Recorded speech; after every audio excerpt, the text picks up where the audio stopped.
I'd like to call to order the Board of Supervisors meeting for the town of Sevastopol on Monday, July 21st at 7 p.m. Please join me in the Pledge of Allegiance. I pledge allegiance to the flag of the United States of America and to the republic for which it stands, one nation, under God, indivisible, with liberty and justice for all. Thank you. All right. Amy, would you give us a great roll call? Supervisor Jeannie Vogel. Here. Supervisor Linda Waite. Here. Chairman Dem Wolfel. Here. Supervisor Mark Hain. Here. Supervisor Trent Olson. Here. Everybody's here. That's good to know. Meet and greet. We have we have 6 people here. All right, full house. You're welcome to start. This is Paul Billing. I'm a customer and friend of Josh Julian. Okay. Get the ski business. I'm Josh Julian. I'm the owner of the jet ski business. I am also a friend of Josh Julian. Okay. Dick Weidman, Still? 4108 Country View Road. Hugh Zettel, 3986 Glidden Drive. Good. Yeah, Frank Pepper, Whitefish Bay Road. All right. That's it. Thank you all for being here. Public participation. Is there somebody who would like to speak on a non-agenda item?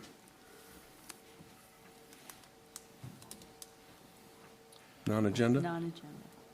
Okay. Use the microphone, please. Should be on. Yep. It's on. Okay. So I guess I'm here to discuss as far as what is going on. You sure the microphone's on? Yes, it is. Okay. Can't hear him. What is going on involving using the Whitefish Bay Park to drop off jet skis for customers along the beach? I see this as a continued issue. Not entirely sure why, since there's no ordinance against it, and I'm not breaking any rules or ordinance or any type of regulations. I have quite a few customers who continue to call me to drop my jet skis off over there. You know, I came here in the very beginning by request of Dan when I first met him last season, while he was helping a buddy of his drop off a jet ski of his own using a tractor. He brought it to my attention that I needed to come forward to a meeting. That I did. Made it aware that the whole point was to respectfully come forward by request and not open up a huge can of worms. But this obviously has opened up a massive can of worms, which again, I quite don't understand why. My entire business is based around the idea that I show up to a location by request, I drop off jet skis. That's it. Person who then takes over the power of the jet ski is then legally entitled to that machine and owns it for the duration of the rental. They are obligated by state law to have a boater safety certificate as they are inspected before they get in the water. They are not allowed to operate my equipment without one. Last couple of meetings have been quite interesting. People see me as, I don't know, a nuisance or I don't know why. People have a very negative aspect towards me, which I don't get why. I'm not stepping on anybody's toes. I'm not trying to intrude on anyone else's business or privacy. I tell my customers we come here to rent jet skis. Once we're done, we leave. And my customers don't hang around. They never have hung around. They go about their business because they have other things to do. It's an activity. It's not really a hangout thing. I tell everybody, that's private property, that's private property. Not once have I ever been there observing my customers have they ever gone onto someone else's sand lot or their little beachfront area. I know that to be an issue because if I'm there for just a 90-minute rental, sometimes I have 90-minute or a 3-hour rental or day rental. If it's just a 90-minute rental, I'm there, drop off the jet ski, they do 90 minutes, I pick them up and I leave. And again, I also have quite a few customers on there. I've had half a dozen already who pick up jet skis. They take it 3 houses down where they live, and that's where they do their rental, in front of their own private property, not at the beachfront area. Then again, with someone who does pick up one of my jet skis, the whole point of me going there, dropping them off, and leaving is It is the closest and safest distance to go and observe Cave Point for my customers, and safety is primary for me. I can't necessarily drop my jet skis off at Lily Bay and expect them to get to point A to point B safely because it is exactly 8 miles by jet ski. And I'm not about to do that unless I am there, which I have done. Small tour where I go from Lily Bay to Cave Point and I come back with the customers. I don't let people completely willy-nilly out on the jet skis. I'm there to observe them. Otherwise, someone else is. My friend Dan here, who's helped me out quite a few times, he's there to observe as well. I don't dare go over by the Shore Road location because there is a business there. And I'm not going to intrude or impede on their business or their setup or their location. For me, it's rude. And jet skis and kayakers obviously do not get along. Don't quite understand why. I'm not in the business to step on people's toes. I strictly enforce my customers that they are to stay what is by law over 250 feet away from all operating vessels, but I tell them stay 200 yards. Jet skis are still hard. I mean, kayakers are still not the easiest to spot from water, even from a jet ski's perspective, but just stay away from all operating vessels. I operate by the law, and I expect all my customers to, otherwise they get fined by me $150. And if they were to get caught by law enforcement, then it is up to them to receive the punishment that they get from law enforcement. I understand by some people's perspective I'm intruding on their backyard who lives right next to the boat launch, but then again, it is a not maintenanced public boat launch. And I have looked into this over and over and over, and that is why I have dropped off jet skis there. When a customer does sign my liability form, it's a contract between me and my customers. I am obligated and bonded by that customer. The only thing that deters me from not launching there is bad weather. That's my judgment call. When bad weather arrives, then they get a full refund. Otherwise, my customer is expected to show up, and I'm expected to show up. I'm permitted to launch at many other locations. I pay my season dues for county and city. And I'm even permitted to launch in all state parks here. And I'm even allowed to launch over by Egg Harbor because I pay my dues there. Never been asked to pay to launch here. I've said I would. I've even said I would supply my insurance. It was requested that I put you guys' name on my insurance, and I said I would. Was never asked to be shown that. But I've always asked to be shown what's the ordinance against me from launching there. Never been shown to me either. You know, I noticed that in one of the ordinances, I believe it is from ordinance, what was it, number 2 of 2016. It's a pretty good one. Pretty much it says you can't go to a public park and bully or harass other people. Can't say anything against them, can't puff your chest, can't threaten them. But I was threatened a $100 fine. I was told I couldn't be there. I was yelled at by Dan All right, when he time's showed up. up. Thank you. I'm going to tell you the exact reason, which was brought up at the Park and Rec meeting, and I will read it. Our insurer says no. That's it. It's not personal. It's nothing else. We went to the insurer. We mentioned this at the last meeting. I said the insurer said no. Nothing's changed. The insurer, once again today, said no.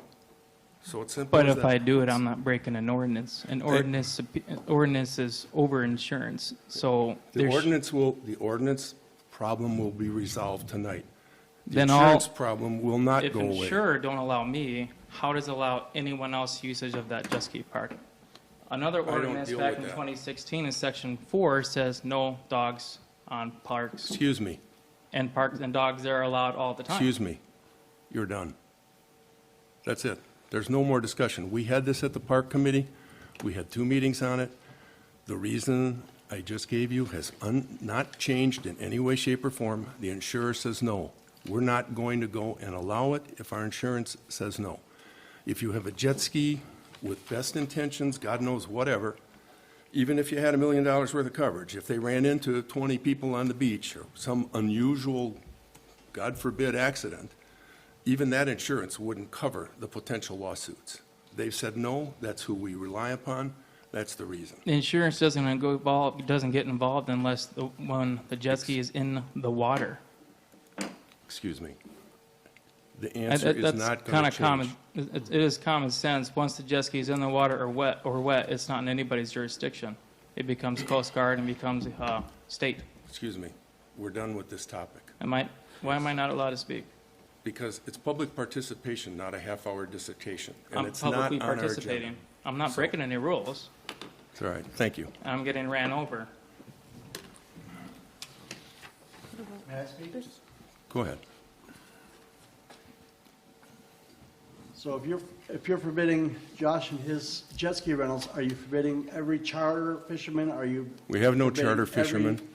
every, kayak rental place? Are you? We have no forbidding we have everybody no else? kayak rental place. I've talked to both of the people that rent kayaks. They do not and are not using our ramp.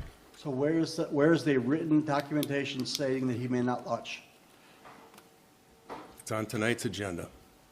Thank you.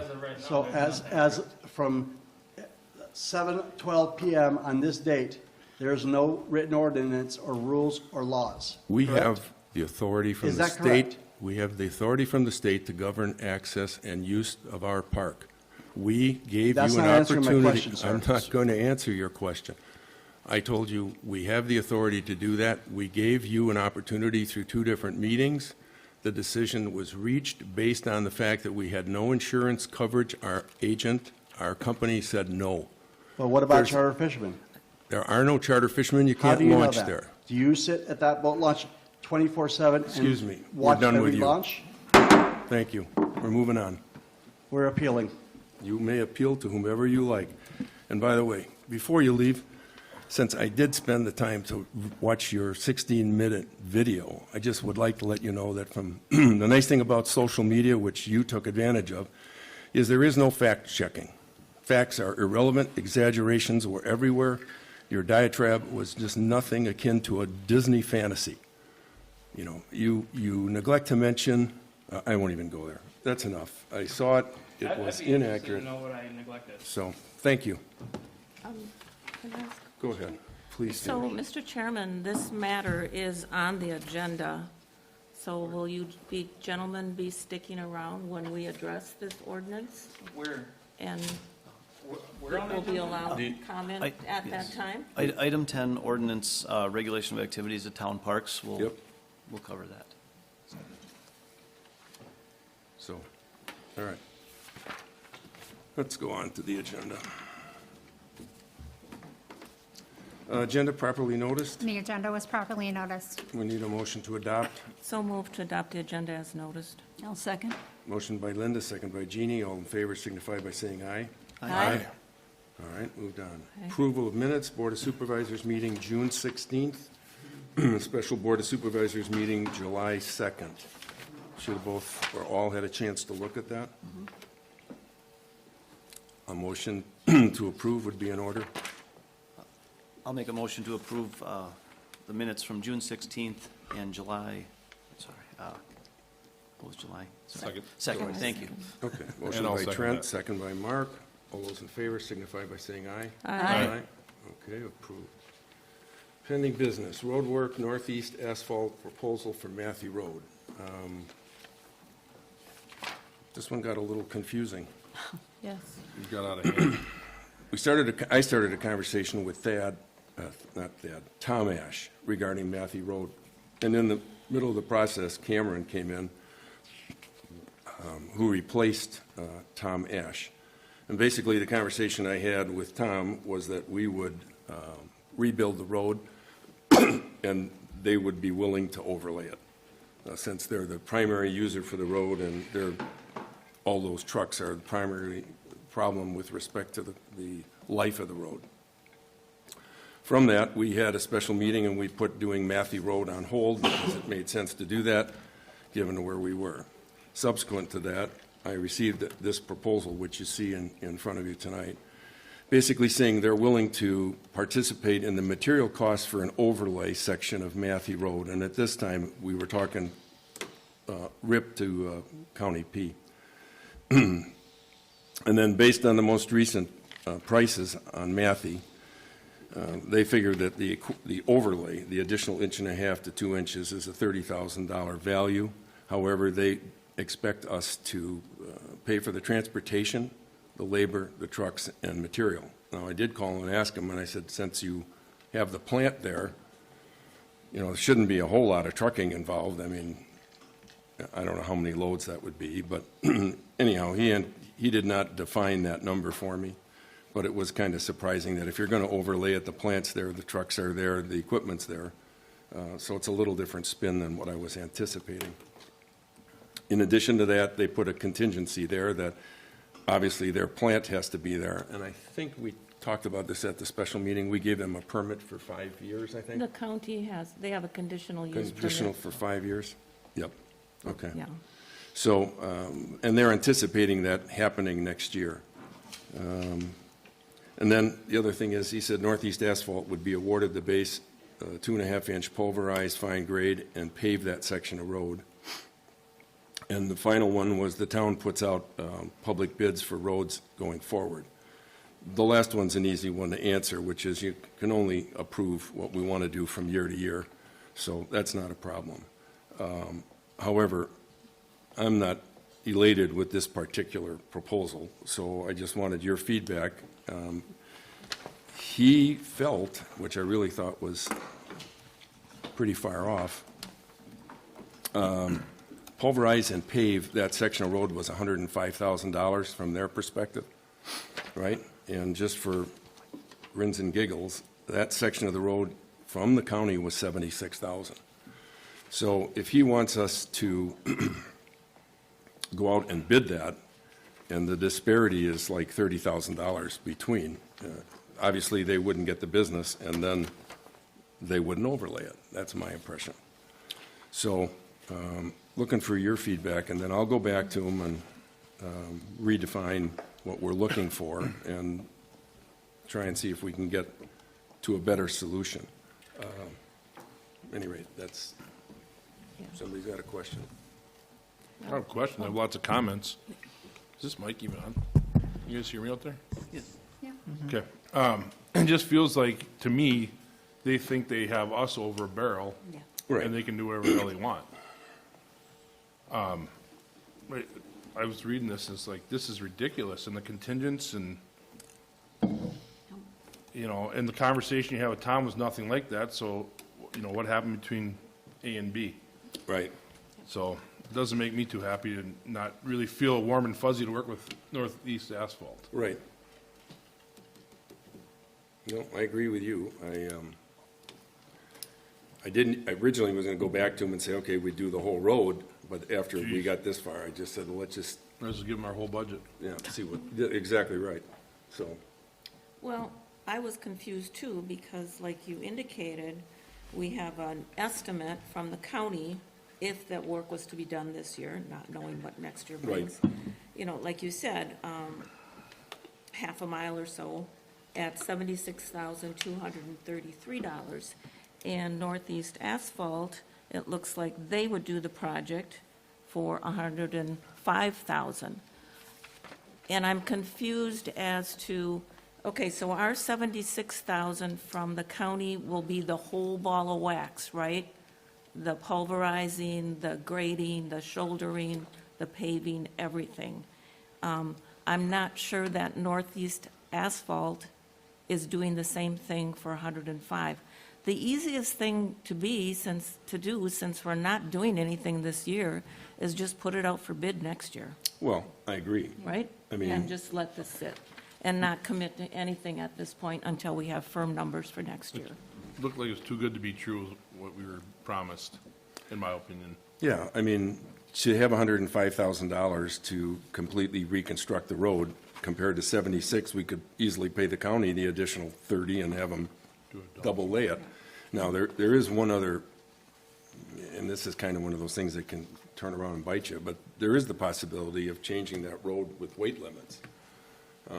We would have to reclassify the road, and it would get messy, but you could put limits on how much they can haul out of there, which, I don't know who I had the conversation with, but if you did put limits on, the end result would be more trips. Exactly. So, you'd probably have the same thing, but it might create a frustration level that might change, I don't know, might change the narrative. Yeah, and we also have quite a few big tractors that come down that road.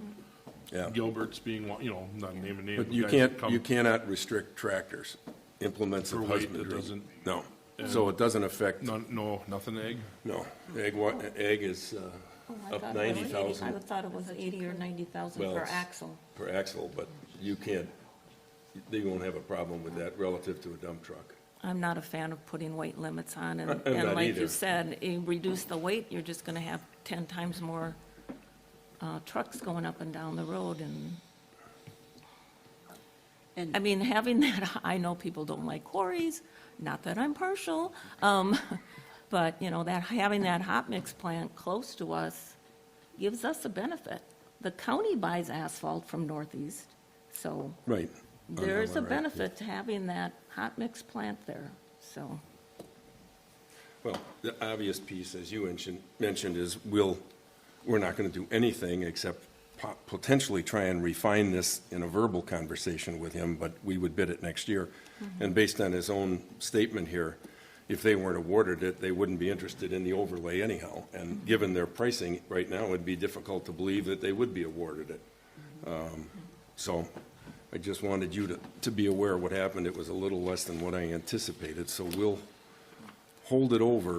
I'll get back to him and just give him our initial feedback, and then hold it over till next year, and we'll bid the road and see where we go. Yeah, sounds good. And if we did with the county or whomever, and we figured roughly right $100,000, that's 1/4 of our, would be 1/4 of our road budget. And we also have to deal with the potential of Shower Road coming in. So just keep that in the back of your mind. Just, Could I- to me, it upsets me is that we were gonna take care of that section of road ourselves. Right. And where all the school kids and parents and everybody's driving on, then we said, oh, no, we'll wait. It's like, we got buffaloed, I feel. So, Well, Mr. Chairman? Yeah. I would also, put the whole from County P south all the way to Highway 57 and get a bid on that whole thing, especially if the hot mix plant is going to be sitting there. we did Well, with that bid we got from the county was $200,000. Yeah, So, But again, bid the whole oh, project no, I next year. mean, we'll bid it in 2 pieces Right. and then see what's up, Yeah. But we did get a bid from the county of $200,000, and that was over a mile. So, okay, we will figure that out. Okay, next topic is borrowing. Where to start? another confusing topic. Yeah, well, the good news, I'll let Jeannie talk to the update that we got from Robin, but the good news is if you haven't seen them, they're working in Institute, they're working in Valmy, they're going down Whitefish Bay Road, they've Yeah, buried boots on the pipe, ground. they're starting to go at it, and, which is good. In a conversation that I had with Robin today, she assured me that the schedule that they gave us on February 3rd is still valid, which is 25% of the work done January 26th, which is 2020. excuse me, 26. 26, January of 2026, which is an invoicing point of 25%, March 50% payment, June 75, and September 100. And she started the conversation with me by saying that there's no ifs, ands, or buts, that they'll be done with our project September of 26. So the gist of this is that we have to go out and access funds in order to be able to put it on a tax roll. And even though we've been playing the game of hopefully getting a interest rate deduction, who knows, I don't think our timing is going to match up with what might happen. At least it doesn't appear that way. So I took the memo that I had created originally on, I'll give you the date. I guess I don't have it. I think it was late last year. Anyhow, I took the memo and I just tried to update the information that was in there, so to try and have some consistency. So where I had said January 24th, 24 was the signing of the contract, as you well know, it became September. It took a lot longer, and the contract signing period was 90 days after that. So in December, we made our first payment. We did that out of our reserves, $282,000, using the ARPA funds. The next payment is the 25% window. That timeline was 1 to 6 months for project design. You can read all that. The AT&T payment at 25% is due late January 2026, sometime in January, hopefully late. And the amount of that payment is $225. Depending on what happens with the federal funds rate, it's a little lower than where we started, but obviously the Fed hasn't stepped in and reduced the interest significantly. So we're down a little bit in terms of what's up. And we do have an option with the state, not with the state, our lender to refinance it if we want to. Now, it gets a little sticky in that scenario, and I'll explain that in a second. So under scenario 1, and the other 2 I took off because it didn't apply to us at all anymore, the town makes the first payment from our reserves, which we did. In taking the action, there was no payment due in March of 2025, so there was no change to anybody's tax bill as a result of that action. The 25% due in January 2025 is dependent on, the amount is dependent on the loan and how long we take it. And if our timing works out, we might be able to benefit from a reduction in interest if they do that in September.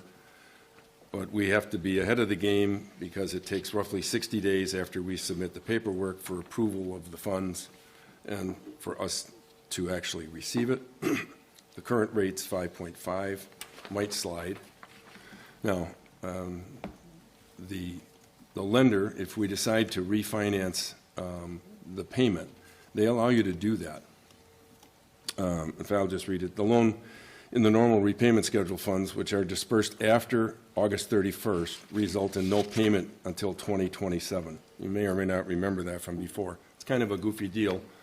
If they make any outflow of cash after that timeline, you don't make a payment in 26, right? However, we can prepay the annual payment in 26 versus 27, and it is eligible for current year tax bill inclusion, all right? And basically what you do is you, after we take out the loan, we send them a letter telling them that we want to make a prepayment in 26 rather than waiting till 27.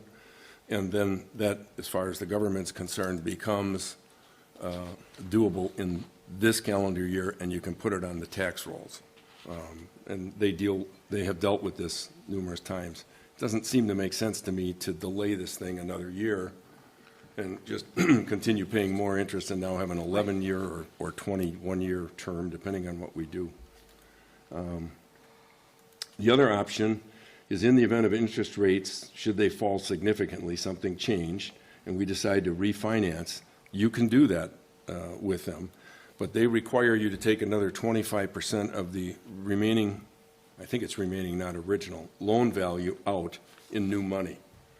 So if we were 2 or 3 years into this and, you know, the interest rates have really dropped significantly, we could go back and refinance, but whatever the balance is, we'd have to add 25% of that in new money. And he said in the situations that they've been involved in, whenever they've had that significant a change in interest rates, it's usually easy for a town or a municipality to come up with a road that needs to be paved because the savings in interest will pay for the additional funds. So he said that's the only way we can deal with it, because if we let anybody refinance anytime they want it, all we would be doing is refinance paperwork. So any questions on that? It's a mouthful. Why would we prepay? Yeah. I Okay. mean, it's roughly $12,000 a year in interest, but If why would we prepay? if you want to make a payment in 26 rather than 27, then you would call it a prepayment. You would just want to bring that payment forward from 27. Let's say you took a 10-year term. Start the 10-year term in 26 instead of 27. So you're going to pay it on it. You're going to pay on it anyhow. So do you want to carry the loan out further, or you want to eliminate it? You don't have to take that option. It's an option. Well, carrying it out further spreads it over a broader number of people, so that, you know, I personally am not hit with a levy based on a loan for 5 years versus a levy based on a loan for 10 years. Obviously, that payment's smaller, but of course, it's costing more in interest. Well, we, in the loan amortization schedule, I took the gross amount of $1,129,000 for 10 years. When you go 10 years, you have a 6% interest rate, you get bumped to 0.5%. So a yearly payment would be $155,000. If you do a 5-year term, the interest rate's 5.5, and the payment jumps to $267. So you have to decide what's the term that you are interested in, and start with that. Well, if we don't have any projects that we needed in year 6, you know, if we say, okay, we have this project in year 6, so we need to do 5 years so we can start that project, but we got nothing else going on, so the 10-year to me would make sense. Like Well, Linda said, you can 5 start- years is a pretty healthy bite, Yeah, it's a $250,000. Yeah, yeah. So, yeah, oh, I don't disagree. So, I think that's where the prepayment would come in if you want to speed it up. Like say, if you have some other project on the table that you're, but this is kind of our big or you go at just, right now. or you just want to end up paying that whole out 1 year further. I mean, that's basically, we did the same thing. It was the exact same process when we did the Building. pickleball tennis courts Yeah. and the And building. house. All of And it the house, is yeah. the same way. So it depends on, Townhouse, I think we had less money Amy's house. on the building. Do we have to decide on this tonight? Pretty quick, because we have to decide on when we're going to try and do the paperwork and get it. 60 days is the minimum turnaround time from them. So are we So if we- deciding whether we make a payment in 26 or 27 tonight? I think we can do both. We can decide on the term and whether you want a payment. The payment piece, we could make that decision later, Yeah. but you can't make The it term? after October or November, because you have to be able to get documentation back to them saying you want to prepay it in time for them to process it and send it back to you so you can put it on the tax rolls. So we'd have to make the decision by September, right? We'd have to make a decision on the prepayment, I think, by December, October at the latest. Yeah. But we could make it September. I mean, we can leave this roll a month if you think, but after that, I'd like to see what the interest rates do. well, the interest rates, They're next meeting, well, they're assuming they're not going to do anything at the June meeting. But the next one is September. I think it's mid-September. But we would have to be, it'd have to be in the cycle with the loan in order to get it done. Are you talking about the Board of Land Commissioners? Yes. They have a Because I thought they 60-day, had a really quick turnaround, but they now have- it's 60 days? it's 60 days, It's 60 days for larger sums. yeah. And we'd end up having, I mean, we could, in theory, try to get away with borrowing a little bit now, enough to cover it, and we could, you know, wait 2 years and try and cover the next one. I mean, it's, I don't know. I mean, there's a lot of variables or options in terms of what you want to do. You know, we could borrow $250,000 for 2 years, 125, I mean, you know, it's, so, you need to, worst case, we'll roll this to August, but that would be the last, because by then, we'd have to fill out the paperwork and get in the process in order to make sure that we do not have any glitches and we have the funds. And that's assuming they're on target. If they're not on target, it slips, or if they're ahead of target, our pockets could be empty. So, We have no debt right now. no. Yes, we have Well, the we have the- Oh, pickleball. the pickleball. And Pickleball how tennis much courts. is left on that? About, we've paid 2 years on it. I would say maybe 140. 140,000 left to pay? We took a Not that much. 10-year, I don't remember the number myself. I would have to So we look. have, But that's not, well, we're only into the third year then? That's Yeah, because correct. you have the delay. Right, so we're only into the third year on that, so that, our annual payments are, Or right around 23, 25,000. 25,000. Yeah, Okay. around under 25 grand. so, in the scheme of things, that's Small potatoes. yeah. 20th of a penny per equalized dollar. I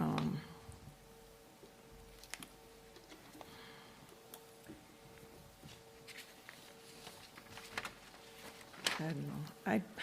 Taxes just seem to be going up. I don't know what the county is going to do.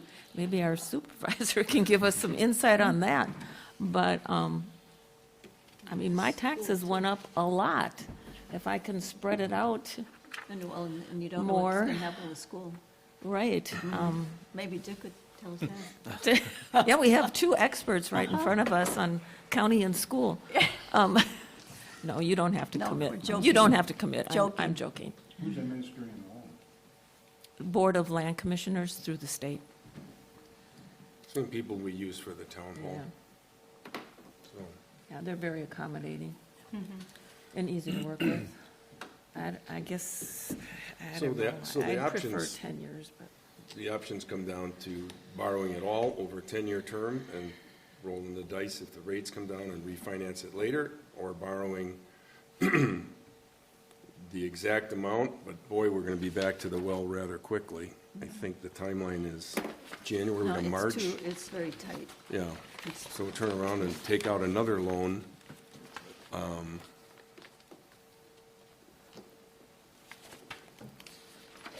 Well, we need to March. remit. Yep, Do we 50%. need to remit to AT&T the entire balance due, which is right now 902,000? No, we only pay the percent that I mean, complete. I'm sorry. to borrow, we would, if we wanted to borrow the whole thing right now, and then we would sit on, so we dish out 225,000, we sit on the rest, and then next year we dish out 180,000 and sit on the rest? No, this It is looks all like it's all due. coming due next year. It is, Yeah. that's what I'm saying. Yeah.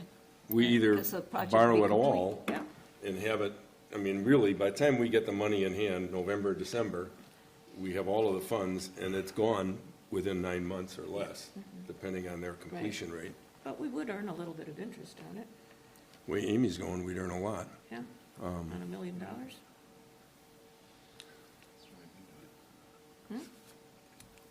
And so that's even more benefit to go for 10 years because we're earning Yeah, interest. We're earning interest. Well, Well, if interest goes down, yeah, we're gonna earn. we get that same Yeah, amount of interest that'll because go the money, our money's gone by the end of next, or by next September anyway, yeah. Yeah, Yeah. yeah. So, I'll tell you what, I'll leave it open and bring it back next month, but what you need to think about is, how long are we gonna borrow it? You know, do we wanna, we can go out and borrow pieces of it every 30 or 60 days. It'd be Yeah, a that's pain, kind but of a we could do it. Right. And then, do you wanna delay it? You can delay it. I don't know, my own thing is it just extends our time, but I don't care one way or the other than sooner you pay it off, the less, but not a big deal. Oh, and then let me just throw this last piece out, because I just took the gross amount for payments while we were trying to get all these numbers. So if you take a look at this table that's included in there, This one here? yes, okay. So we have some cash on hand from ARPA, and you can see that down there. I've also included in there a ballpark number, and this is a lowball quote from Door County IT, to put a couple cameras out there, one at the Clark Lake Dam and one or two at the town park. And he's been doing, maybe you've seen it, he's been doing work for Fish Creek and 2 or 3 other municipalities, putting cameras up there to monitor their property, as well as you can decide whether you want to have public access, recording. There's a variety of topics. In the case of this estimate for the town, it doesn't include any electrical work, so we'd have to have Mark climb the light pole and put in electricity. I know get a harness for that though, Mark, so you don't just slide, you know. Anyway, so I would hold back some of the money that we have, perhaps this part of the 75 grand that we got earmarked years ago for broadband. Yep. And hang on to some of that so that we could install cameras at a couple locations where I think we need them. So, and we don't want to drain every dime that we have either. So that's why I just took the 1,128,000 and did the numbers on that. On the bottom of this chart, you'll also see the mill rate. What we did is we took the 24 mill rate and compared what happens depending on the value of your home and what the impact is in terms of the loan, in terms of your home. Now, I know that you did this, or we did this a while back too. If you start looking at switching out from some of the more expensive internet providers, you really chisel down the amount of money that it would come out of your pocket, because you've got such a significant difference between people that have Starlink, people that have Charter. And from what I understand, a lot of people are making the switch to AT&T already where they have Charter. So there's an opportunity there to reduce the amount of exposure that you have on your tax bill. So, Can I ask a question, Mr. Chairman? So on your chart here, town dollars, 79,555, is that park? no. What is that? That's money that we originally put aside for the original what? broadband. 75 grand. Oh, put that we aside have in the originally designated. Yeah. Right. Okay, When we started Yeah. with When we were trying to get the towers. We're trying towers, to get, yep, trying to okay, get right, the yeah. towers through, Okay. yeah, yep, when I mean, just, in 2020 or so. yes. And- And the Door County money is the Yeah, money that we get directly from the county, so much per address. right? Yeah. And then the ARPA funds, which we've used Where's the school district of Sevastopol on there? in terms of, what am I I missing? mean, didn't they want to give us anything towards this fiber that they're going to Oh, be definitely. benefiting from? They're all over that. Right, Richard? I'm sure they could get a referendum for us. well, just looking at those estimated, levy, $253, I mean, that's kind of a lot. To me, it's kind of a lot. I don't know. Isn't it the difference, though? I'm sorry, it's not it's without the AT&T. Yeah, it's the difference It's between the two, Linda. So 253 is between- this year, and 311 is Oh, next year. based on next year's mill rate. See, Oh, with the okay. loan, without With the and loan. without. All right, All right. gotcha. Which loan did you do it on? Did you do the With 5 or the 10 loan, year? without I the loan. did it on a Okay. 10. Okay. I think This I did is it on a 10-year, Right. okay. So, yeah, so you're talking about Well, it's, $75, okay, and you're with Charter right now, right? I am. So you're paying them $90 a month, and you're gonna go to 55, so you'll put money in your pocket. I don't know if I'm gonna switch. Okay. But you could, She put money in her I pocket could, now. you could. I've already got the junction box. All right, you don't have to, My I'm house, just, so. I'm just saying I'll be one of the people that will make that switch. So, all right, so we're in agreement to do nothing for the moment? Or an agreement to move it till next month, yeah. Yeah, For and you gotta make decision. up your, yeah, but I mean, I don't wanna revisit No. every aspect of this next month No. again. So you need to come back and say, we're going this way or that way, what's our preference, what are we gonna borrow? When do we make the Do you want to know a payment? leaning? Is that what you're asking? You know, otherwise you guys will be doing all the paperwork to borrow them funds. I know it's not that much, How but are we anyway, leaning? that's it. Well, does it come down to whether it's a 10-year or a 5-year? Is that what we're looking at? Well, it's something between 0 and 10, let's put it that way.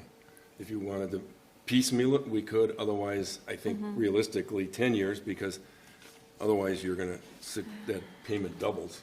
Right. So you tack that on your tax bill, we'd have to redo these numbers. Well, and like you said, it's just a matter of months anyway, 9 months. It's not like Right, it's going to be all gone and dished out. yep. And if they're In ahead of 9 months. schedule, it could be dished out even quicker. So the risk associated from my perspective is just to make sure that they don't invoice us prior to the January 26th timeline. You know, I mean, they And then are we run out of actually, money. they're ahead of their permits. Yeah, Their permits didn't start until August, and they've been out working most of the month. So they have a definite interest, and we see multiple contractors, different companies doing the work. So obviously, they're serious about it. Oh, yeah.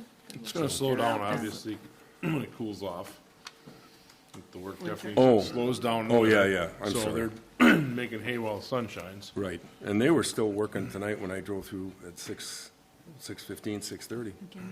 Okay, so I'll roll it over to next month. But, I mean, why are we rolling it over? Just so we can, Well, you guys don't seem to have I mean, if it's, consensus. if we, Well, most of somebody us make a sound like we wanna go to 10-year to stretch it out. Well, why are we waiting? I don't know. What's 1 month? Make a motion. You have the power. You have the I'll power. make the motion to do the loan for the 10-year term. Do I need to add anything to that? With With the the Board 18 of with the- Land Commissioners. Yeah, with the and In the BLM, amount of, In the amount of, in the amount of what, 1,000,000? $1,126,000? 29. 120, $1,129,000 for 10 years. okay. You want to add the payment onto that motion? Whether we want to do the payment next year, or we want to hold off? That's what I'd like Yeah. next. Well, yeah. Gonna put 100 Amend it to the, Okay. All right, just for accuracy, I did the numbers, just make it amend it to 129 even. Excuse me, 1 million. I think you did say $1,129,000. Right. That's Okay. what he said. Thank you. All right, so we got that. Now, do we want to activate the prepayment or leave it roll to 27 as part of his motion? Well, we'd have to get a second on that to add an amendment to the motion. Yeah, well, I mean, you can You can make either it all include part of that as your motion or exclude it, and we can amend it. Can we have a discussion on that before we add that on? Sure. we I can mean, do that. what's you guys' feelings on it? We actually need a second on the motion before we can even have a discussion on it. Okay, I will second the motion for purposes of discussion only. All right. So going back to, so we would not borrow the 1,129,000 until January of 2027 and then pay? No, If we No, just, no, you No, have no. to. no, we still have to have abide to by borrow the it. payment schedule. We have to pay it in But then we- 26. Right. We have to Right. pay AT&T. We have to decide to either put it on the tax roll for 2026, right? Which means that when we do the budget workshop and we do the Right. budget, we have to have it as part of that in Right. November. That's why the timeline is such. Or we do all the loan, we do everything else, but that money, which comes due in, according to the rules of the loan, does not come due until March of 2027. So if we want to bring that forward, we can ask for prepayment schedule, make that payment next year instead of 27, and thereby putting it on the tax rolls for 26. Did that make sense? I hope. Yeah, you had mentioned we could prepay or pay in 2027, so I was a little Yeah. confused. That's what Sorry. he means. Yeah. Yeah. So Do we get any discount if we prepay? I think we pay the loan off a little sooner, so we So end up less interest. shorter term. Yeah. You save 12, 15 grand, whatever. I don't have the payment schedule with me, but I can bring it depending on where we go. Remember, if we don't do it this year, we're hoping there's a rate drop. Well, we have to do it. We have to do the loan. I'm saying if we don't do the prepay, if we wait, and then to get the free interest payments.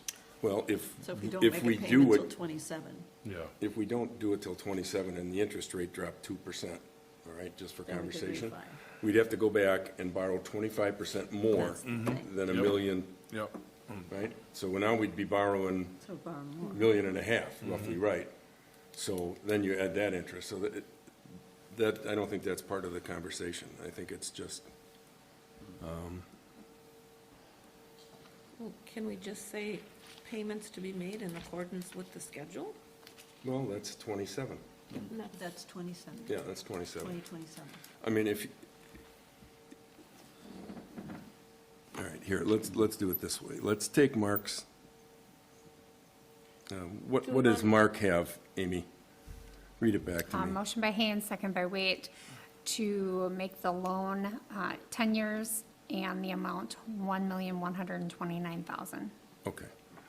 Let's leave it at that 10-year term, this loan, start the paperwork so that we know where we're going, and you will have to make a decision, if we do October, you have to make a decision on the prepayment at next month's meeting.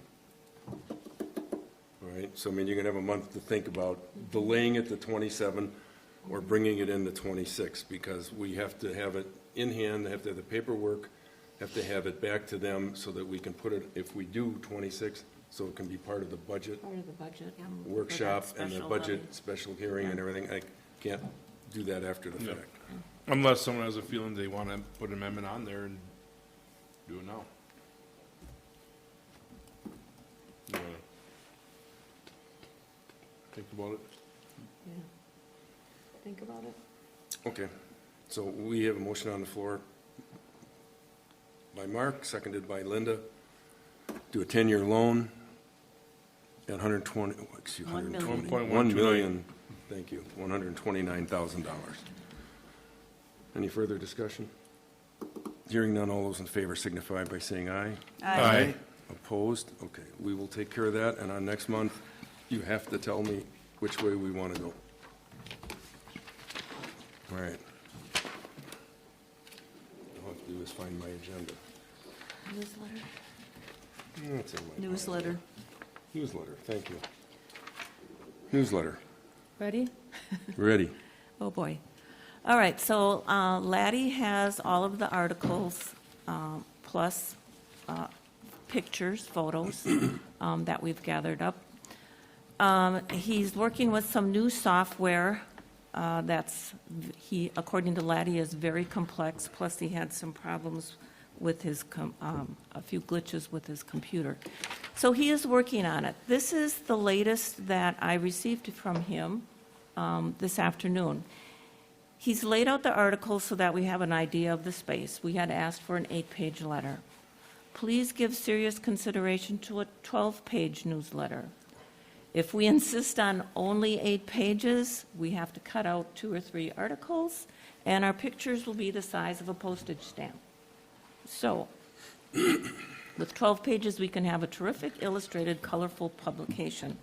So, along with that, we had budgeted $3,000. The quote, the estimate from Sunshine Resources, we used DC Print previously. They are no longer local. So I reached out to Sunshine Resources. I also got an estimate from another printer in town. Sunshine Resources will do 8 pages, and that is printing, folding, tabbing, mail train, and using their bulk mail postage. What did we say, Amy? 3,200, I'll say 3,200 letters, newsletters, $4,056. If we up that to 12 pages, roughly $500 a page, we're looking at $6,000. Jeez. The articles, Yeah, who wrote the big the article? articles that we have, you know, we have the AT&T rollout, we have Chairman's Chatter, we have Clerk's Corner, we have Chapman Recognition, we have the park upgrades on the new restrooms and what's going on over there. We have a Take a Hike, hiking opportunities. We have something new. I've added news from the neighborhoods. So our first newsletter will be featuring Glidden Drive Association. And then I thought next newsletters can be Whitefish Bay Association, Bay Shore Inn, or whatever. An article on the Glidden Drive access lanes, the Peninsula Research Center in conjunction with the Garden Door, along with photos. The role of the Plan Commission. We've got the Sevastopol Historical Society with photos, and we've got an update on the road work. And then basically on the back, we put our meeting schedule and town officers and all that. And that's not even including our latest photo of the town board. So, I have a question, since Richard's sitting here. The school uses the newspaper to put an insert, Pioneer Times. Any idea what, you obviously have a much larger distribution. I don't know if Ever heard any number? I can tell you what, I mean, at $6,000 for 12 pages, we might, We do it on I don't know. rural road.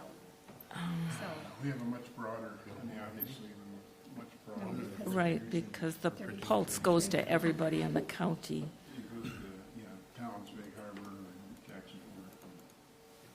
Let me Do see they if I print it can have. for the entire issue? They must, I suppose. That probably. It's all done through Peninsula, through the Pulse. But I mean, do people in Gills Rock get the insert, or do they They probably do, because of the way they distribute it, maybe not. I'm It goes looking up with for, the pulse. Well, I mean, I don't even know, I don't get the, I'm sorry, I don't get the advocate. okay. Primarily, I think we use the pulse as our distributor. Well, because A full page, I'm looking at the media rate schedule from Peninsula Pulse. Full page, black and white, $1,230. Full page color, $1,325. We would probably need, what do you do? I think 4 We do pages, 4. Yeah, we typically do 4 pages. But that's 11 by 17, that's a big, Well, it's the Pulse, yeah. Yeah, I You mean, know, it's a- It's bigger than, right. yeah, you- 11 by You'd get, 14 or 17, yeah. you'd probably get So, half of it on one page, maybe. can we scrape up an extra $3,000? How many do you send out, 1 a year? One a year. $2,000. And that's just an estimate. Like I said, the quote for 8 pages, full color, you know, like we have in the past, which is a really Yep. nice quality paper and everything, Right. $4,000. Now, would they give us a discount if we do 12 pages and only charge us $5,000? Probably not. but- I don't know why they would. It's $1.75 a newsletter, $1.80 a newsletter. They're I mean, 3,200. I did 33, I mean, $1.81. I mean, so this might be a crazy question and idea. We think about in the future, like this year, bite the bullet and do it. Think about the future, selling 2 pages, 2 ads. Or ads or whatever? Yeah. Are we allowed to sell ads? That's a sticky I know, it's a question. sticky issue, Well, we do advertising. We used to do advertising at the park for the banners. right? So what's the difference? That would be a question for next year. So if we do, you know, offer 2 pages, That's 4 half pages, Next year. you know, I mean, This year. it's an idea. Can you check with the pulse, see what it would cost to put it in newsprint? That's what we do. You know, Yeah, our this newsletter is- goes I- out on newsprint. Yeah, I think this is newsprint, Dick. Oh. Like I said, I'm Yeah. looking at their rate schedule, and maybe this is off, maybe you get a really good deal if you do 4 pages or whatever, but, Well, it's, if you use Mark's numbers correct, you figure what postage is, first class today, 75 cents, it's about $1 a newsletter. That's, I mean, when you figure the postage, now I know it's discounted when you use bulk, and, or even if you did Which is why it's a rural. road pre-sorted, yeah. and, Which is why there's more. and also, we did a newsletter last year in 2024, but we had not done a newsletter before, and we were pretty lax. I think we went 3 years without a newsletter, Really? Yep. Was it that long? Really? yes, Well, 2 or It's either 3 2 or years. 3. Have a conversation with that editor. I know. So do we want to do one every year, or do we want to do it every other? And then just Maybe we just budget- do it every other, And budget double. and throw in 3,000 for the 2026 budget, and allocate it for 2027. It's nice to have it every year if we could do it. I Yeah, didn't it's realize kinda we nice. missed it, because you do have things that are in there. I'm sure that we have saved the $3,000 with a programmer change. So I'm sure we could scrape that together. That's very Right. true. We also have some extra funds from our liquor license. Yeah, I mean, we could allocate some of Let's do that it. towards it. yeah. Let's just do it. I just make a motion, Linda, to do it. Okay, so I would move that we, and I don't have no price guarantee, like I said, that 6,000 is an Nothing estimate. is guaranteed. So I would make a motion that we, instead of an 8-page newsletter, we go with a 12-page newsletter using Sunshine Resources for printing, mailing, et cetera, at an approximate cost of approximately 6,000. Or maybe I don't even want to state I a wouldn't cost. put that on. Okay, motion by Linda, second by Second. Jeannie. Any further discussion? Should we have a maximum on it in case they come back? Oh, what? Should we have a Not to maximum? exceed. Not to exceed? So, She will never let them Okay, exceed. gotcha, okay. If I tell them you can't exceed 6,000, their price will be $5,999.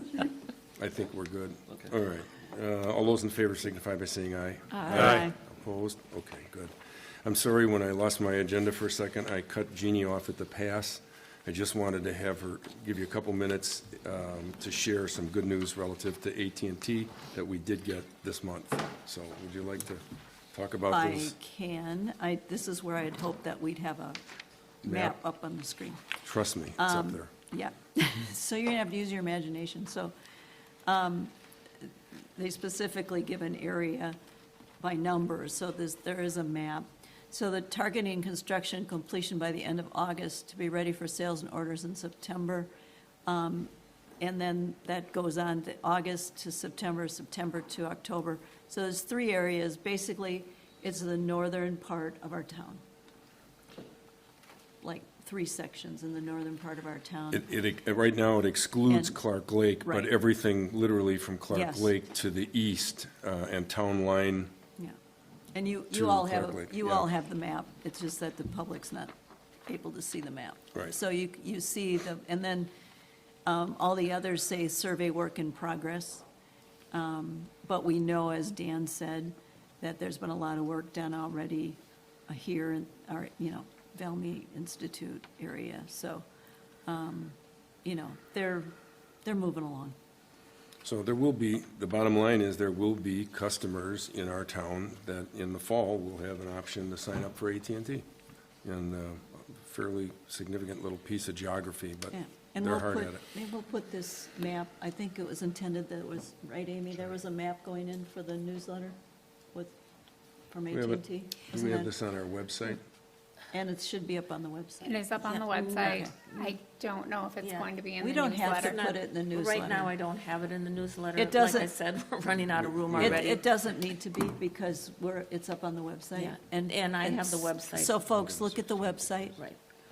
I have the reference in there. All good news, all good news. Moving along. Okay, good enough, thank you. Okay, back to conversation on Lori Lane. If you recall, we went down there on the road tour in May.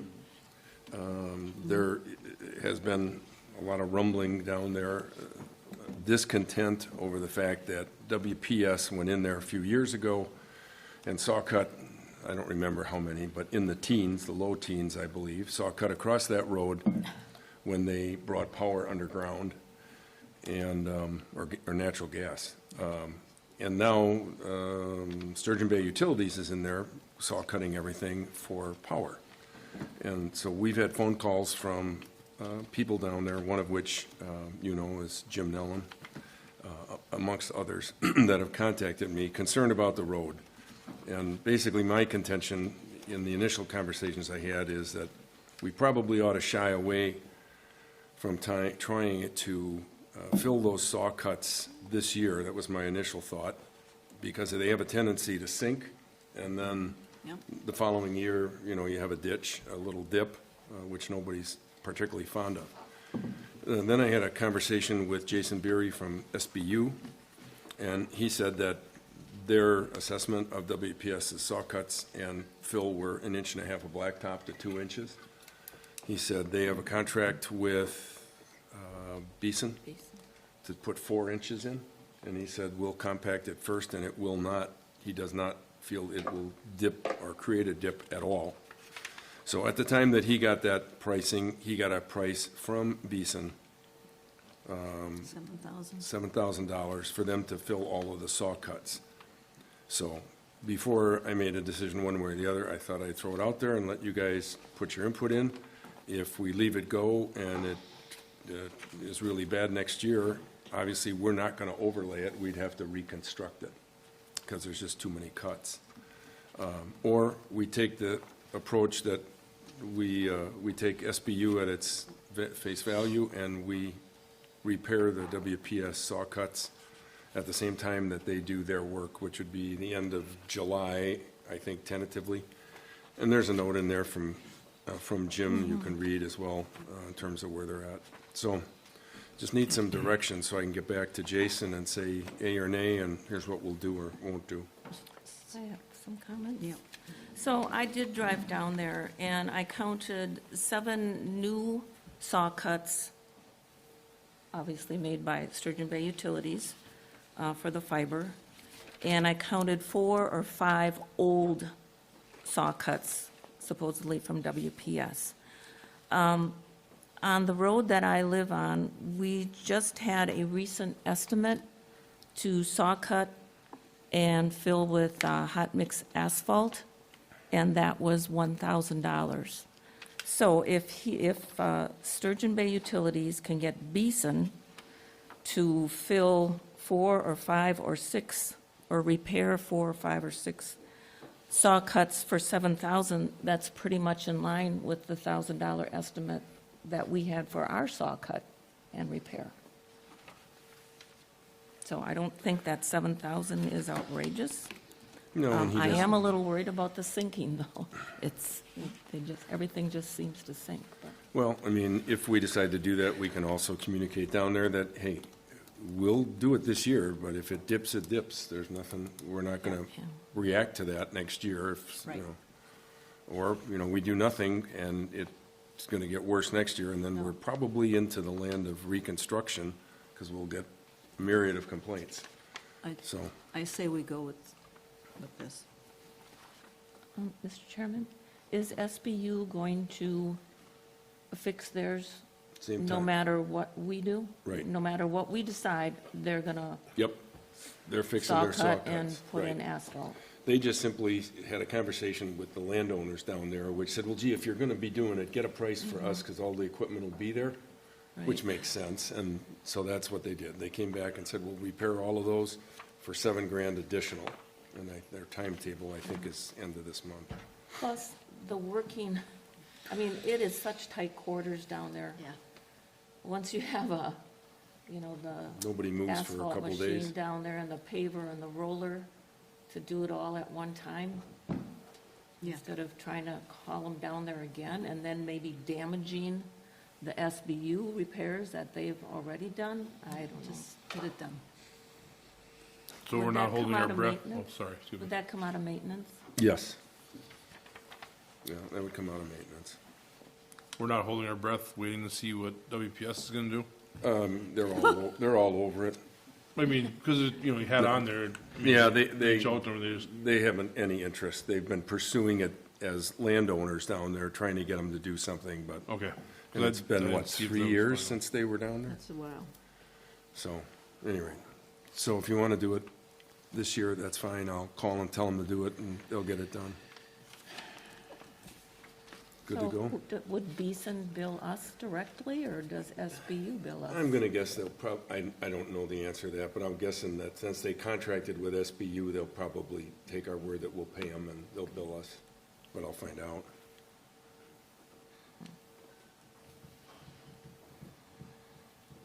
Should we get an estimate on that, to make sure they're gonna compact the gravel and the whole thing? Well, that's Or is what that part- Jason, is that- that's what Jason Worry said. about that. He told them Okay. to give him an estimate to do all of it. So I can't imagine he would have said do 4 inches on ours and an inch on Well, theirs. No. Yeah. on our butts covered in case they do crack. Yeah. He was kind of guaranteeing the work, Jason from Sturgeon Bay Utilities, saying that Yeah. He doesn't we have to do it, he's we not do it doing right. Do you need a motion? Yeah. Probably wouldn't hurt. We'll do it just for the record. Do you want something in the motion in regard to? No, I just think Not if you- authorize us why to don't you- do the repair. Okay. I'll make the motion to authorize, do I say SBU? SBU slash Slash Beeson. Beeson to Yeah. do the repair work on Lori Lane, Okay, supposedly in the amount of $7,000. all right, sounds good. Second. All right, motion by Jeannie, second by Mark. Any further discussion? Hearing none, all those in favor? Aye? Aye. All right, good, we took care of that one. All right, the never-ending saga of Shower Road. As you know, this has been ongoing, and we're getting closer to doing something. It's being driven, or wasn't being driven, by the fact that we were waiting for the DNR to do all of its research to make sure we weren't dealing with, you name it, they came up. Any rate, the gist of it was, they went out, they did surveys of both the new route in and surveys of where we would put a roundabout at the Jacksonport town line, and as it turns out, we're basically cleared Cul-de-sac. Excuse me, cul-de-sac. That's a cul-de-sac. Cul-de-sac, yeah, the cul-de-sac, thank you. So we're basically given the green light. Now, that doesn't mean anything from the DNR because we went back and asked them what do they have to do next, and they have to go back and update their master plan, which requires public hearings and miscellaneous other things. There are people in the organization that are in agreement that this makes sense to do it at the state, but there's always the opportunity for somebody to raise their hand and say, no, I don't agree. But at this point in time, it's moving forward. We've done surveys through the county, they've hired engineers, they've checked for plants and archaeological things, they've done everything. The county will eventually ask us for a document saying that we will, a legal document, vacate the road, the old portion of the road, that we agree to give it to the DNR. We also will have an intergovernmental agreement with the town of Jacksonport saying you guys are going to take care of the cul-de-sac from a maintenance perspective and repair snow plowing and everything else. Depending on funding, and this is the big if, depending on funding, we may have to push back on Jacksonport or not on their contributions to this project. If we get enough money, it's a moot point. If we don't, the way, if you recall, I put in here the table, you will see at the bottom under option 4, turnaround south end with contingency, $52,000. All right, that's us, plus anything else that we do. Now, if we get funding, obviously we don't have to pay that. Jacksonport's commitment is $15,000 towards that. It's my feeling that we really need to go back and have a serious discussion if we know we're not going to get the funds, or maybe before. The whole cul-de-sac and the closing of the road from the north side of Cave Point County Park is to the advantage of Jacksonport's residents on Shower Road. It does nothing, it really does nothing for us. We could donate that strip of land to the DNR. They would make it part of the state park. They would put some boulders there blocking access, and that would be it. Now, Jacksonport would then have to figure out how to put a roundabout in there. Cul-de-sac. Sorry, roundabouts. Cul-de-sac. They'd have to figure out how to put a cul-de-sac back in there at their expense. Now, the feeling from the county, from Ken, the county administrator, is, and he's had conversations with Door Community Foundation, is we really want to have a grant application, which, by the way, we have to write. I know you're going to be excited about that, Amy. We have to do the grant application for them, and it's his belief that having the community of Jacksonport, Sevastopol, the county, and the DNR in sync on this and why it makes sense is the right approach, and not to leave one community out since it impacts them. To get the dollars. To get the money. So, we committed $50,000 last year towards this project. We might have to commit more and or less, but we won't know the outcome until we go for funding. And in all probability, we'll be lucky to know it by the end of the year, I'm guessing. I don't know. Maybe, maybe not. Depends on how quick. Destination Door County funds? Yes, Community Foundation. Yes, Not Just- Destination Door County Community Foundation. Door County Community. Door, but it's through Destination Door Counties, room tax, whatever. Okay. You have a question? So the numbers that we got back in December, Yes? I'm looking at this chart here, I think that you up. have it It's in too. your So the total cost for a new Shower Road, Yep, which I think the county and everybody's pretty much on board with, $292,000.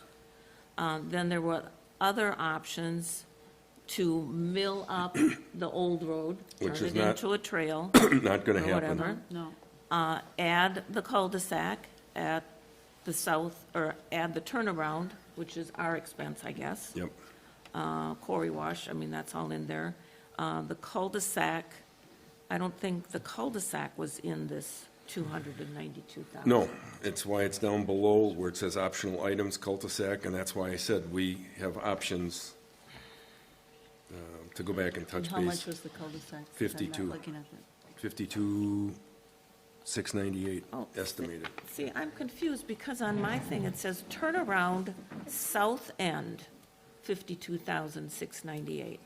Well, this is what's in your packet. No, we South end of Of Shower. Shower Road where We it don't have meets the, Town of Jacksonport. Or, south end of Shower Road where it meets the north end of Cape Point Okay. County Park, yeah, okay. which right All now right. has a Oh, real, okay. real Yes. small turnaround. Yes, it does. Okay, got it. Right, and so the 52,000 component, depending on funding, I think we should have some pushback to Jacksonport and say, hey, this is really beneficial for you guys. We're happy to do something because it might be the right course of action, but, so, the milling piece is out of the conversation. The DNR doesn't want the road torn up. They want to leave that as a bike lane, walking path and everything, so. Are you here by the school or friends of, never mind. Friends of Whitefish do. Yeah, well, friends of life. So roughly 350,000, 360,000 to Yep. do the whole thing. Yes, And we previously committed 50,000. Jacksonport has committed 15,000. What has the county committed? well, the county And has, the DNR committed anything? no, they're going to commit to take some freebies. And the County rest hasn't would be committed anything. grant. The county is going to do the intersection. So if you recall, the, excuse me, county's going to do the intersection and straighten out that mess right there where Okay. Whitefish Bay Dunes and Yep. Shower entered. So they're going to, Black Lake. they'll do Yeah. that. WD and all. And of course, they'll accept our road once we build a section of that road, the existing section of 68,000, because we'd have to take that up to their standard. Yep. So it's really key here to get some funding from them. And it looks like, from everybody that's participated, it looks like a great opportunity for them to step forward because it impacts so many things. Partners, yeah. But on the flip side, Amy, we're also going to need, as part of the paperwork, we're going to need letters of support from Heads in Beds Group. So we'll have to start on that. But anyway, so I wanted to lay this out so that you had any input, because his specific ask, town supports the redesign of Shower Road. Say no if you disagree. Town is willing to commit XX dollars towards the project. We already know what that is. The town is willing to vacate the old portion of Shower Road, which would go to the DNR.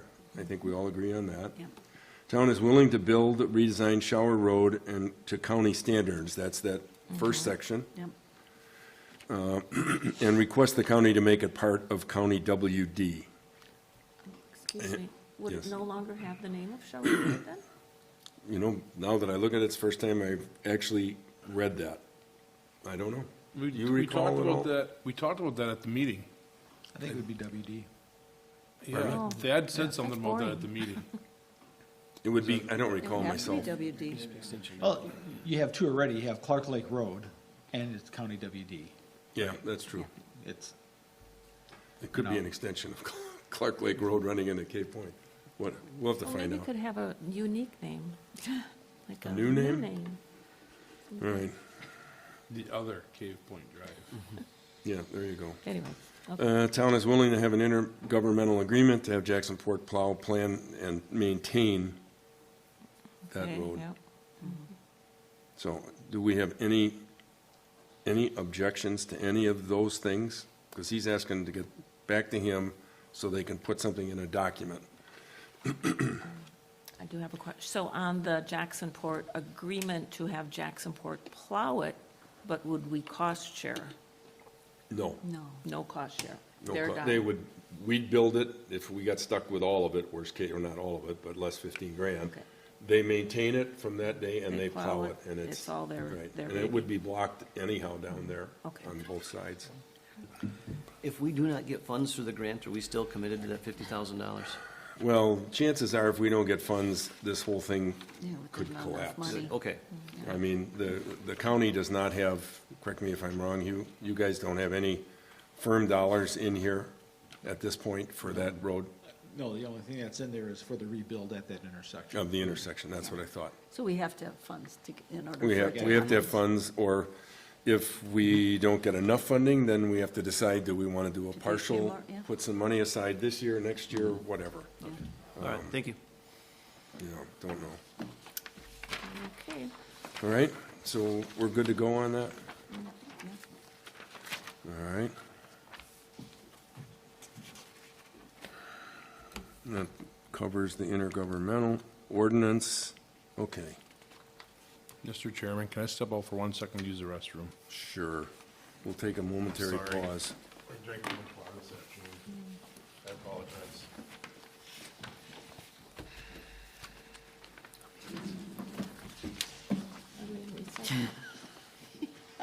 Others are- We need We five, recess. we need 5 seconds or 5 minutes You for wanna- recess. You want to delay?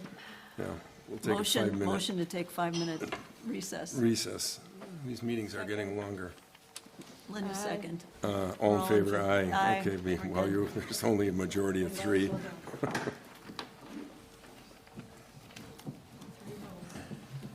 So Amy, we have to pull an application from them again and find letters of support. Super fun. I know, But don't we need firm numbers? Or is it- Well, are we have gonna num- use- we We're have gonna those. use those as firm numbers? yep. I mean, he's built in a contingency, who knows what'll happen to it, but And when do you want this done by? The next cycle? I don't know when, what is their next Oh, it's cycle? September, September, October. yeah, One of 'cause I'm those. working on one for the coastal byway. We're not gonna get that No. done by then, so we'd be in the next cycle, is my guess. Okay. Okay. Because we'd need to have an intergovernmental agreement as part of that, signed by Jacksonport, so we'll be in the last cycle. Which will be good, But there won't be be during work your opportunity to do budgets. Right. But then we would find out before we do the budget in order to know if we have to put more money in. That's my problem. Say that again? Will we If we need know, to put more than will we 50. know Oh. by budget time if we need to put more money into 2026? if Oh, we yeah, I hear don't ya. get funding? Right. That's a good question, keep that in mind. I'll look up when the due date is for this next.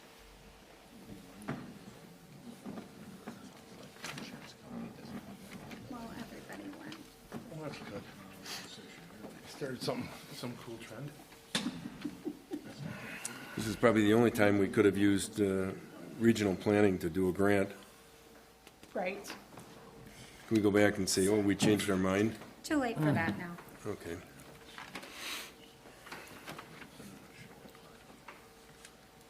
All right. 1, 2, 3, oh, well, now we're missing Jeannie, all right. And we're back. Thank you, by the way. Not a problem. That's really It would have been a problem for Did you stop and got a sandwich? All right, Well, Amy told me to use this. we're back in action here. All right, next item on here is ordinance 01, 2025, regulation of activities in town parks. So in the packet, just so that you had it, I kept a copy of the ordinance 02, 2016, regulating activities in there. And as I started to go through that to see what's up, it's obviously a fairly lengthy ordinance, and it has some things in there that are pretty much impossible to enforce because we don't have a town constable down there hovering over every place that people go. I found things like not all of our parks were included in there. Clark Lake Ramp was not included in there, nor Whitefish Bay. There was nothing in there about trash collection or conflicts with drinking. Snowmobiles were there, but snowmobiles are already regulated by the DNR, so it doesn't necessarily need to be in ours. Using our park here, we have already an ordinance and a permitting process that Amy uses for use of the park today for someone that wants to rent the entire park, and that goes to the park committee. Then we get into things like dogs. As you know, there is no leash law, so all it has to be is a dog under someone's command. So I tried to clean it up And my intent was that we would be able to then post it so that someone could actually read it, understand it, and follow it. So I went through this ordinance, and operation of motorized vehicles, pretty self-explanatory. Open fires, that's another one that's difficult, but at least we should try to do it. Fireworks, loud and disruptive behavior, there are some problems down there from time to time, and should have somebody address it.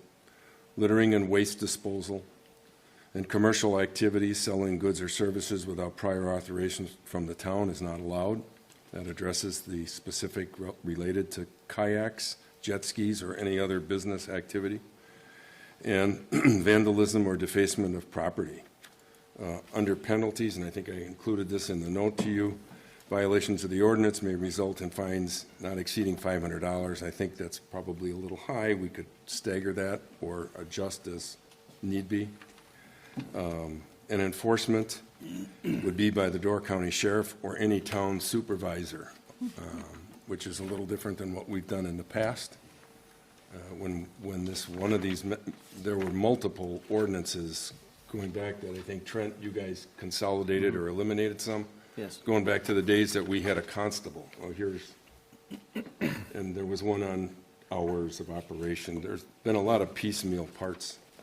So I tried to just clean it up so that I thought it was pretty straightforward. Didn't have a lot of things that we would have difficulty enforcing. And I did add the commercial activities component. And so we can either use this or we can change the prior one or amend it, but thought starting here would be a good place. I personally think we should table this until we get some more grasp on it. The commercial thing obviously has been brought up, and that's my catch on this. What happens that these other towns and villages are allowing this, but we're not? Not all towns and villages are I allowing didn't say all. I said others are. I don't know they So have. why, my question is, and Trent has brought this up in the past about other things, why is our insurance not allowing it? And can we have a rep from our insurance at one of our meetings? Why are these other insurances allowing it? I can't answer that question. I can give you this document, But, which says yeah, what like- I've read, so I don't have to go back, and we've asked the question twice. It's the same thing that you have with an attorney. Every attorney is entitled to his opinion, and they're free to offer it to you, and they vary. So that's what it boils down to. We can have them come. Yeah, I really think we need to have the insurance come, because really the question is if the town gets sued for bodily injury or property damage, do we have insurance? And they're saying no, and then I'm saying, well, then we don't have insurance. If somebody got hurt at the park over Yeah, there. if somebody gets hurt at the park, we don't have it. Now, so them saying no, we need that defined for us. And we're allowing What people in our would you public define? parks. I'm Well, sorry. Sorry. What I would guess, you- well, if we asked if we get sued for bodily injury or property damage and they say no, then we don't have insurance. What are we paying for? Well, That they're would be the saying- main general liability insurance that we Well, would what need. they're saying is, and I'll use the example, and, who knows, but if something happened to multiple people, all right, where you could easily exceed $1 million worth of coverage, right? Okay. So that would be the problem, even if they provided, or any vendor provided some level of insurance. In the other community that I have a copy of, Jacksonport, excuse me while I dig it up here.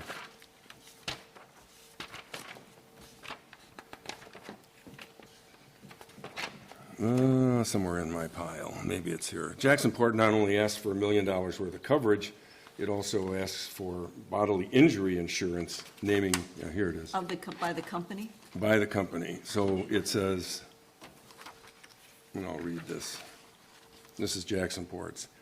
CE, that's the concessionaire, shall indemnify the town for losses and reasonable attorney fees associated with any bodily injury or property damage caused by the concessionaire's personnel or representatives in conjunction with this agreement, including those that the town incurs as a result of becoming part of or named of in an administrative or legal dispute in connection with this agreement. The concessionaire shall purchase, provide proof, and maintain public liability insurance to be in effect on or before the signing of this agreement, naming the town as well as its employees and representatives in the insured amount of $1 million, single limit per occurrence, including coverage of $1 million for bodily and personal injury, and another $50,000 for property damage, and so that the town shall be protected from any liability arising out of the operation of this agreement. This agreement is contingent on the town's approval. Now, they're, in my eyes, they're rolling the dice. Now, this is only a kayak business, so it's obviously less risk. But they're rolling the dice and saying, okay, this is sufficient. We think our insurance will step in and cover us after that. But if they had a multiple person injury, you could easily, just like you would in an auto accident, you could exceed your umbrella policy or whatever, which is why most people carry an umbrella policy, to hopefully prevent that. So they're saying no to us. I don't know what else. I don't know how else to interpret it. He's told us twice on 2 different occasions, no. So I don't know. I'm going to have him come in and tell us something no again. I guess, what is he saying no to? Yeah, give me- The liability exposure. It says the prevailing thought, yes, it is accurate. Here is the consensus from our underwriting department. The prevailing thought is we would not want to associate with the jet ski rental exposure. We would advise the town not to enter into an agreement with this company due to the liability exposure. As you can see, the jet ski rental exposure is something we would not want to insure on the town's policy. I mean, and this was the exact information that we received for the Park and Rec meeting, which is why we decided and voted at that time to not permit the activity. So I don't know what else could be clearer. I mean, So- it's Well, pretty we're not straightforward. entering an agreement with them. That's what, yeah, they're saying no to the agreement. We're not entering into agreement. Well, It's the you're same thing if entering- if we have commercial fishermen, We don't have Launching- commercial. We don't have commercial fishing. well, we could if it cleans out Well, and it. we have a commercial in the ordinance, Mark. It says we would add in commercial. That's not in our ordinance specific, although we have all the rights to govern the park access. So, go ahead. I have several points. Okay. We already have an ordinance from 1992, we have an ordinance from 1997, we have an ordinance from 2016, and now we're going to have an ordinance from 2025, all regulation of activities in the town parks. But 3 of those So- ordinances, Linda, are gone already. Well, were they in the repealing list? Yes. Okay. 3 of them, all All 3 we of have them? is 2016, Okay. I would like to so. just to simplify and have ahead. everything in one place, like you have here, great idea, but I would like to look at those ordinances that we repealed to make sure we're not missing anything, for one thing. So incorporating all prohibited activities, hours, parking, et cetera. So I'm with Supervisor Hayne, I'm not prepared to act on this. And you previously said the answer was no, but now that we know what the question was, we would not be entering into any agreement with any company as far as I can see. And number 4, commercial activities, selling goods or services.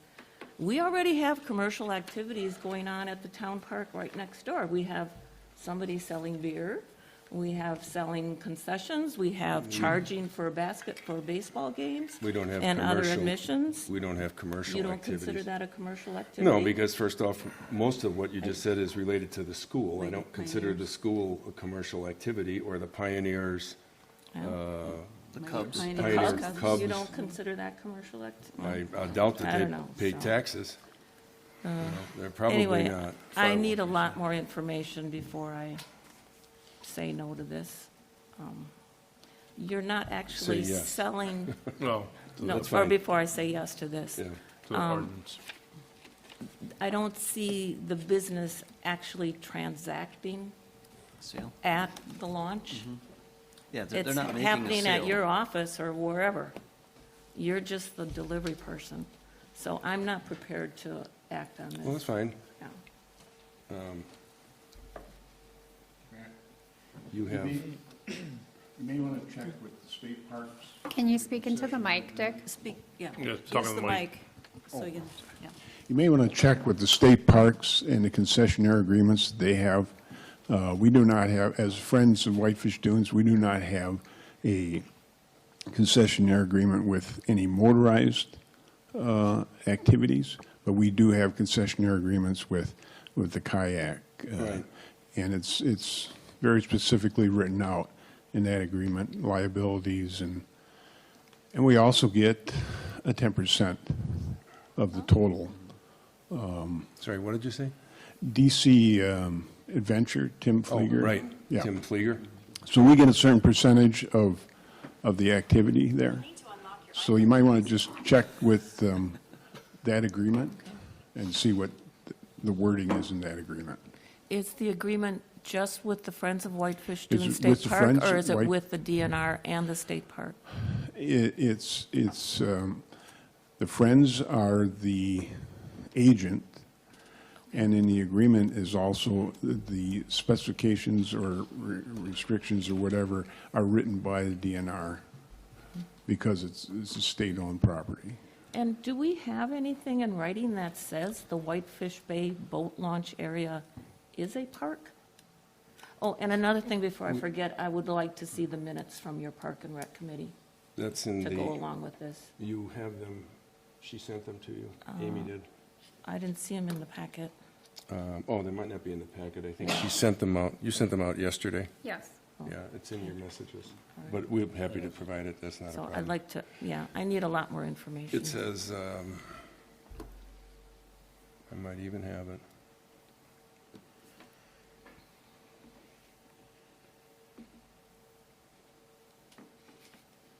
Was the entire committee present at that meeting? Yes.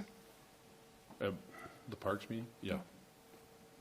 Do you have it handy, Mark, and you're, I have it handy. go ahead, read that, please. The whole thing, Josh Julian, owner of Door County Jet Skis, attended the meeting. At a previous meeting, Josh was not aware that he would have to have umbrella liability coverage for the town. He stated that he is now able to obtain the coverage if the Park and Recreation Board would like to proceed. There were questions asked by residents who reside by the Whitefish Bay boat launch. Dan stated that per our insurance, Rural Mutual, we would have a very hard time passing this through underwriting, and it would be best if we did not proceed. Motion by Dan, second by Gary, to deny Door County Jet Skis access to launch motorcrafts from the Whitefish Bay boat launch. Motion passed 4-2, Mark and Trent being the two. Nays. You dissented? Yes, we did, yeah.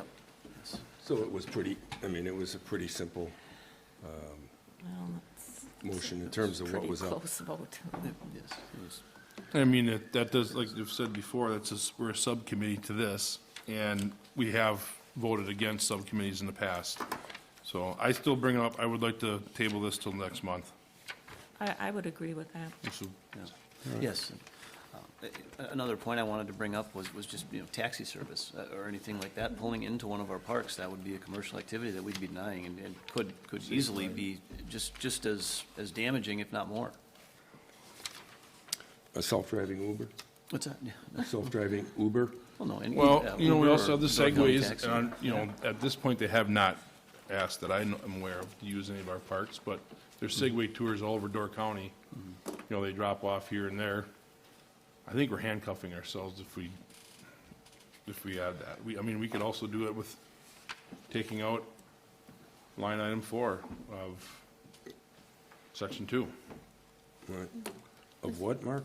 We could do this ordinance with taking out section 2, line item 4, the commercial vehicles or commercial activities, Oh, and then just use the rest of the ordinance. That'd be another option too. well, I don't think obviously no ordinance in place, so he should be able to, or anyone, not just him, but anyone, be able to use our parks for commercial activity as of right now. It's a public park. I don't understand how we can, without an ordinance or something saying that they're not allowed. Well, we do have the state giving you authority to regulate the use of the parks. So by the mere fact, if you want to take it from that perspective, that he came here, we said no based on insurance, told him he didn't have authority to use it. In its most simplistic way, I suppose you could say he was trespassing. But that's not the point. The point is you have the ability to control access to the property. Now, if you want to bring it back next month, that's fine, but someone's going to have to go and really address the concerns. I don't think that we need 4 or 5 pages like we have on this. I mean, things to me like enforcing glass bottles. You know, some of these things are unenforceable, and the more we put in there that are not enforceable, you know, the more ridiculous it is, I think. And that's why I did the summary. But if that's the case, then somebody needs to sit down, go through it, do the homework, and come back and convince me that we should not proceed with this. We had plenty of feedback at the meeting from people that wrote in.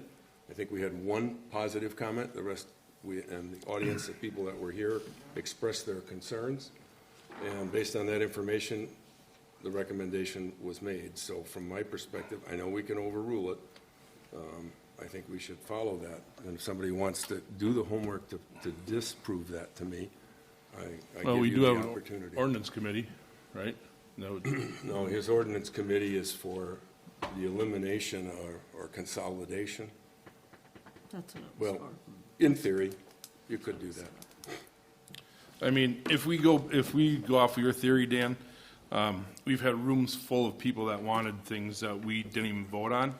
So we've had more input in this building on things we never even brought to a vote than what they were against his jet ski thing. Yeah.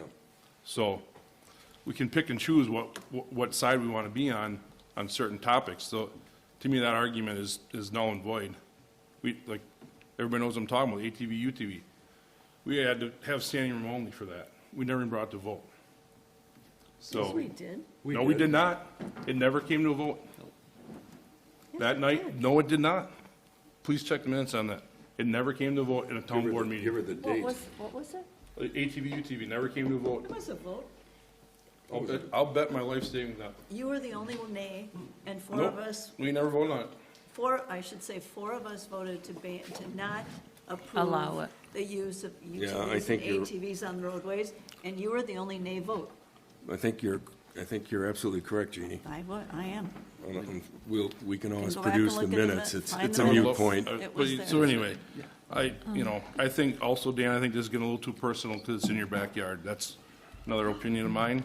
And, I think we gotta take some of that out of, this is politics. It shouldn't be so personal. It's not personal. I don't You had believe people- that, so I'm not, Well, it's fine, but you had people that came to the meeting that addressed it, expressed their concerns. You had a discussion about everything. You had the insurance. I don't get the personal component at all. Other than that, yes, I have an ATV or a jet ski. I have either. Actually, I have both. And I have a very fancy 2007 Mustang with 60,000 miles. okay. Just side It has note. nothing to do with this conversation, but it's my It- personal it opinion. did. I think you're getting too personal with this, being in your backyard and going over there. Yeah, and I'm just going back to the 3 ordinances. I see that one was on the repealed list, but I'm kind of confused as to whether or not the other 2. And like I said, I would be willing to compare the previous with your draft, just to make sure we haven't missed anything. 9702, and there were 3, I think. I don't have the third The one. 2016 was the most, Oh, this one of 92 and 97 of 02. yeah, but the And this one's not current. 2016 is. I think, 2016 was the one that was left after After you Right. repealed after you So- repealed and pulled, 9702 and Right, but then. 192. Then the new ordinances should say, this ordinance repeals or replaces any prior ordinance regulating activities, and just so we cover all our bases. Like I said, I'm not ready to That's fine. take any action on this, so.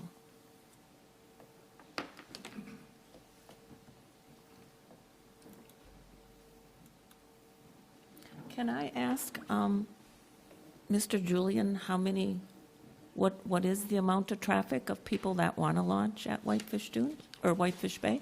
How many people I mean, call me over? 10 a day, 5 a day, 5 a week?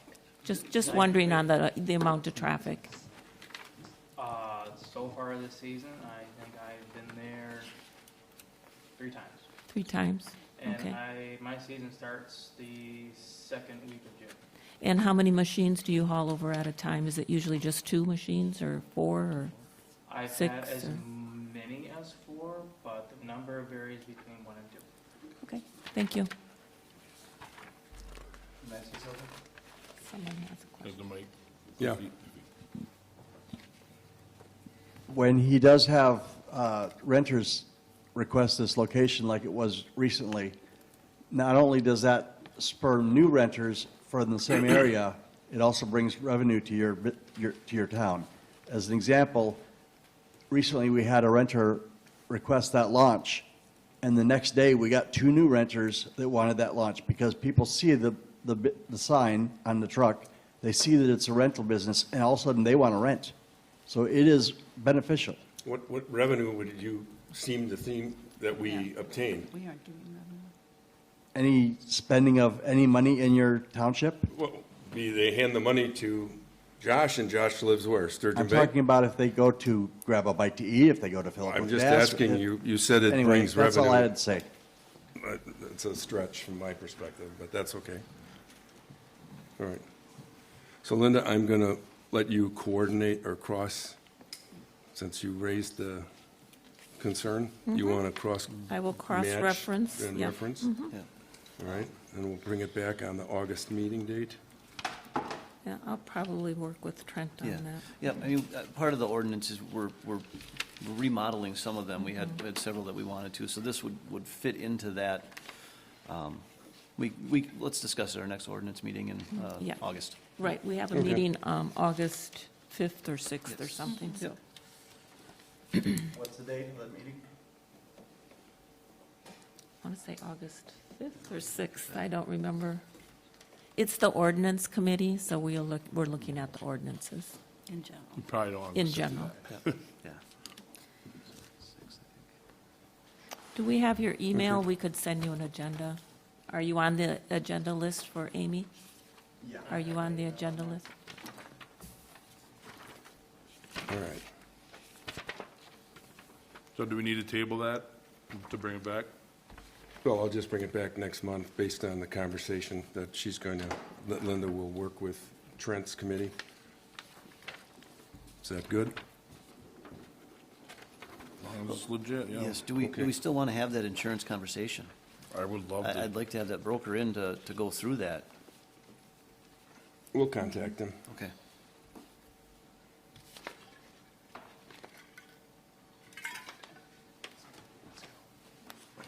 Oh, here's my agenda. All right. So treasurer's report.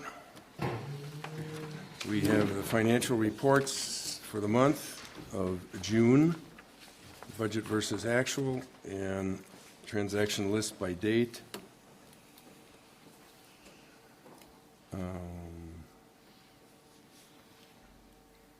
I have some questions for you separate, Amy, I'm sorry. Okay. I'll deal with them offline. So underneath those, Amy, you have something you'd like to share? I do. The town has received the second quarter of our general transportation aids. The second half of taxes are due by July 31st. The short-term rentals are all renewed, and everyone had it in before the deadline. Currently, we have 75 short-term rentals, with 7 of those being 6 nights, 7 days or more. All right, thank you much. We would need a motion to approve the financial reports and put them on file. So move to accept the financial reports for June 2025. Motion by Linda, second by Second. Jeannie. All those in favor signify by saying aye. Aye. Opposed? All right. Approval of vouchers, bills, and claims, June 17th through July 21st. Assume everybody's had a chance to look at and sign it, I know. If so, I'll make a motion to approve the vouchers, bills, and claims from June 17th, 2025 through July 21st, 2025. Second. motion by Mark, second by Trent. All those in favor signify by saying aye. Aye. Okay, done. Oral committee reports. I think the only one I'm aware of is from Linda, who covered a DOT meeting on the proposed roundabout at Gordon Road. Yes, and I think Supervisor Vogel was in on that meeting as well, so that was Yes. the July 17th in the afternoon. It was a great presentation. He went through the agenda with all, kind of explained the various alternatives considered, one-way stop, all-way stop, traffic signal, et cetera, et cetera, et cetera. The preferred avenue was the multi-lane roundabout with 2 through lanes in each direction at 4257 and Gordon Road. He thought that would reduce the chance of right angle and T-bone crashes, hopefully a 50% decrease in any injury crashes as well. They did provide a diagram of the proposed roundabout. The next, I won't go into detail. There will be on the DOT website, they always post their projects out there. So after the meeting, the next meeting is July 30th, Public meeting. 4 PM. I think you have a letter there in front of you, so you can join in that by Zoom. And they will be announcing the website release, also the press release. He also indicated that they've already contacted property owners in that location because they will need to acquire additional real estate to accommodate the roundabout and lanes and all that. So July 30th, 4 PM, virtual meeting for all of the details. And then if I could just make one more comment.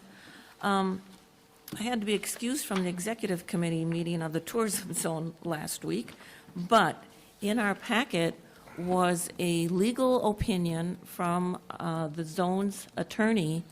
The question was posed, can the zone refuse to issue a room permit, at the zone level, if they do not provide proof of a DATCAP permit? And the answer is no. The zone cannot require that because they're not, I don't know. That's absurd. They can't require it, but individual municipalities can. Oh, So okay. either way, we're good because we have it in our ordinance that they have to provide the DATCAP permit. I found that very interesting. That was a, That topic. yeah. That topic came up at the meeting with Joel Kitchens, that is in your packet in the back on short-term rental. Do you remember, Hugh? I know I don't recall exactly the discussion, but we had asked about DATCAP, and I think we raised the question with Joel Kitchens, why couldn't that be fixed so that they'd have to show their DATCAP license before they got a permit? Do you remember the detail of that?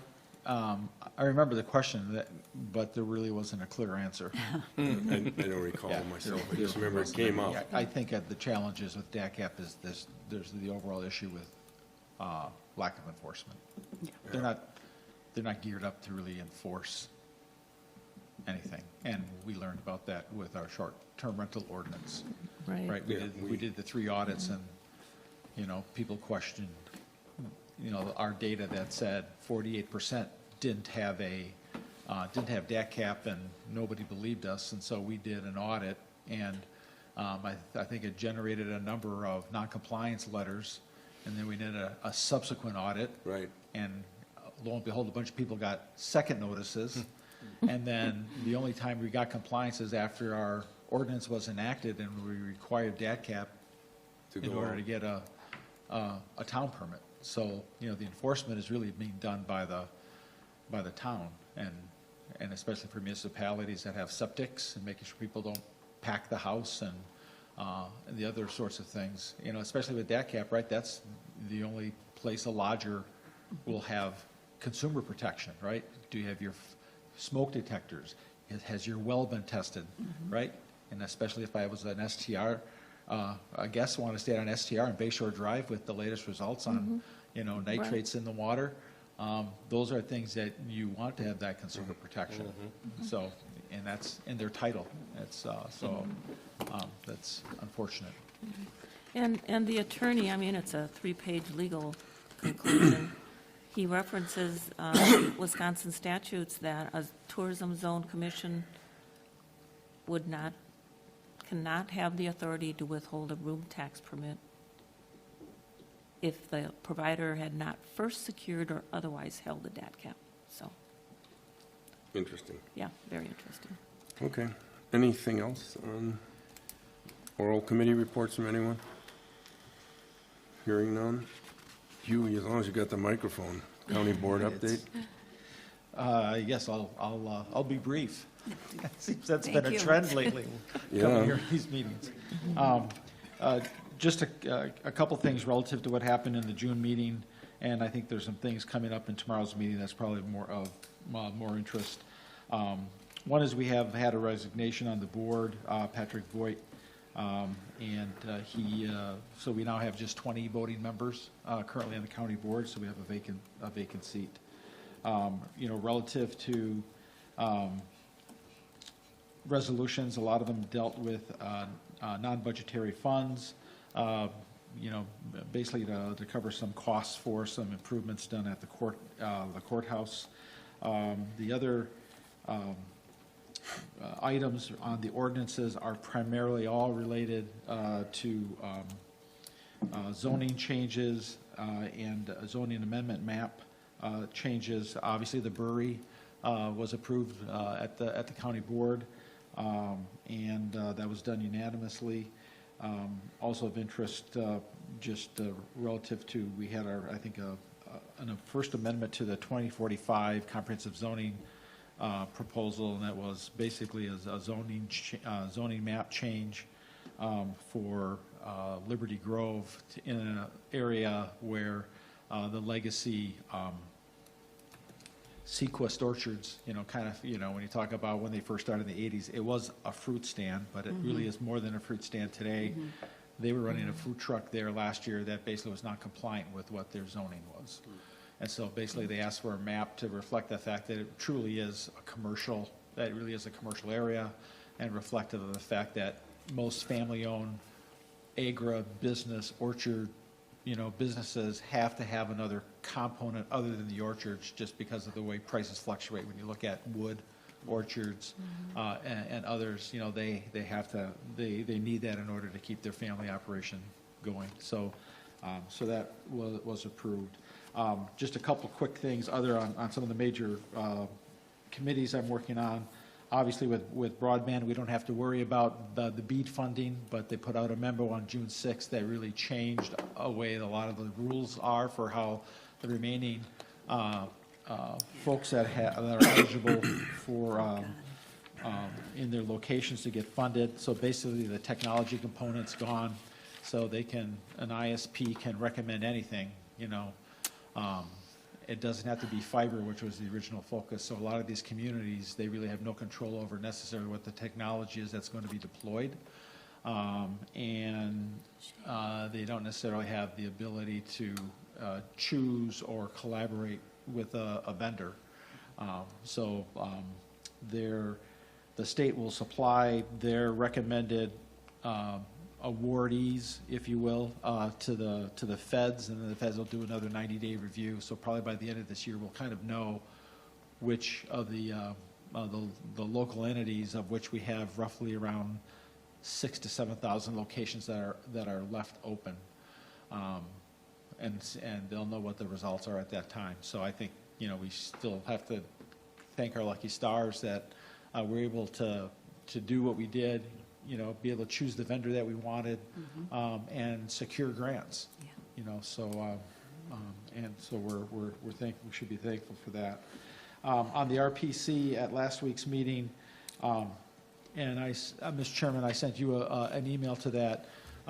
At the back of that packet is a quarterly report, the second quarterly report relative to the resource planning, relative to land use and what they're doing on certificates of compliance and complaints and violations. So in my term, we never had that, and it's something I've been pushing for to improve transparency with the towns under comprehensive zoning relative to when they get complaints, investigate the complaints and whether or not that turns into ordinance violations and then act on that. And there were several relative to that they were working on that went from complaints that are turning into legal action, as an example. You just sent that to me? That just sent that to you, Okay. and it's got a breakdown by the number and the quantity per town that's in their comprehensive zoning. So obviously, there's not a lot more detail behind that just for, privacy law rules, but the town, I would encourage the town to have a conversation to kind of just see where they're getting complaints, how they're processing them, and again, relative to the comprehensive zoning that we're under. I know that's been a challenge relative to, is the county listening? Karen has done a great job to try to get a better handle on that, document it, and report on progress or where their challenges are. So I think that's good news relative to going forward. And then I asked her for us to follow up on your other question from when the county talked to you previously about doing a similar process for enforcement of conditional use permits, relative to conditions we put on for people to operate a business, et cetera, about vegetative screening and other requirements we put on so it doesn't impact, neighboring properties, et cetera. And that's something that we're going to be looking at as well and investigating that. So I think some great progress there, and I just want to encourage the town to reach out to Karen, look at that information, see if we're missing anything. Again, all in a matter to make sure that we're transparent and collaborative relative to working with the towns. I mean, we could tell where they weren't enforcing it simply by the lack of trees and other things. So Yes. that's great. And I appreciate the fact that you were able to get them to move off dead center. So, and more to do, but I just want to just note the progress. The other main topic that's going to be coming up tomorrow is the funding for radios, pagers, and other mobile devices for EMS. That's on the county boards. Topic, there's two resolutions. One is for the county to basically pay for all, do the initial purchase of the devices. I know there have been a bunch of resolutions sent by towns to the county, stating some certain statutes of which really there isn't any mandated response for the county to provide it. But there was a resolution nonetheless that was done at a combined public safety, finance, and admin meeting to basically fund the radios. I think it's north of $2 million for all the municipalities. And it's only for EMS, it doesn't cover parks, some municipalities use radios for parks, school districts, et cetera, excludes all that. And then the other one is relative to this whole notion of with these digital devices, they're, when you think about the cell phones, you buy the asset, but then you still got to buy a plan, right? You still have maintenance and other things associated with that. There's a lot more maintenance on these devices. And there was a lot of consternation about how much the municipalities would need to pay to maintain those subscriptions for those digital devices. They need to be tuned minimally every 2 years. It may have to be 1 year, relative to how they work within the network. And it's just the nature of the digital beast that we're going to be dealing with. So the resolution that's in the packet tomorrow will basically be that the municipalities will be required only for doing the Subscription. the maintenance subscription on there, and so it's really covering the direct costs. It doesn't cover the indirect costs relative to the, if you will, the back end to manage all that. I voted for the purchase of all the devices in the subcommittee meeting. I voted against that maintenance only. You know, from a fairness perspective, wearing my business hat, right? You have direct costs and you have indirect costs. And I think it's only fair for someone with all those devices to pay their share for what it takes to manage the back office and the indirect costs. And that was, you know, covered equally, if you will, by anyone who participates. So, because when you think about the indirect costs, just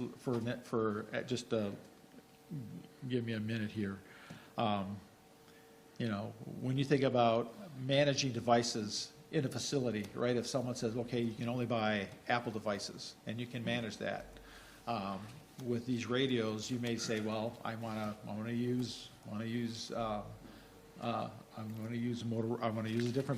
different brand. So the more brands and more devices you try to have to manage in a back office, that indirect cost is going to multiply by the number of assets that you have out there.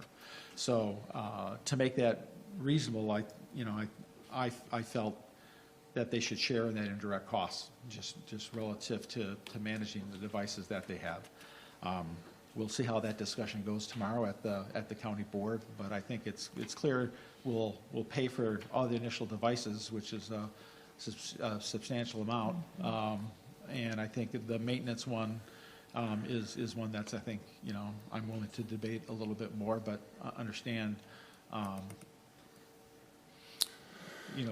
where some of the supervisors are headed on that. We have that, I included that cost in this month's packet, and I know the number's different, Amy. We went from 15 to what? EMRs that were home-based, 9? I think that was it? It was like 9 or 7. It was less than 15 by far. Yes.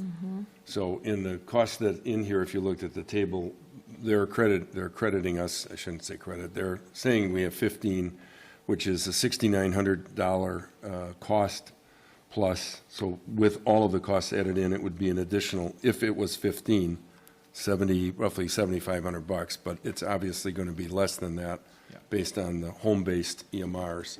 And we did also get copied of all those resolutions that went out. Yeah. So, interesting. Yeah, so that'll be the big topic in tomorrow's meeting relative to that discussion. And the other part is they may have to go from 6 to 8 towers, as they start doing more detailed design. So that obviously, creates some more challenges relative to land acquisition and whatnot for implementing those new towers. So, as we try to meet a budget, that's, and we're going to have to bond. I think that's one of the reasons too, if the Fed's going to do potentially 2 reductions, yet this year, trying to delay pulling the trigger on bonding, right? Because if you pull the trigger now and you know that you're going to have lower interest rates, you're stuck with a higher rate. So you're on. It's always good to do it early if you know that the trend of rates is going to go up, right? And you can lock in. But if the rates are going down, you want to roll the dice as long as you can. So I think from that perspective, similar to your discussion on fiber, we're in the same boat. I know. But I think We weren't hoping to be at that point in time, at this point in time either. We thought they were going down. But you can add another 0 after ours. This is a $28 million purchase. So. What, significant. What year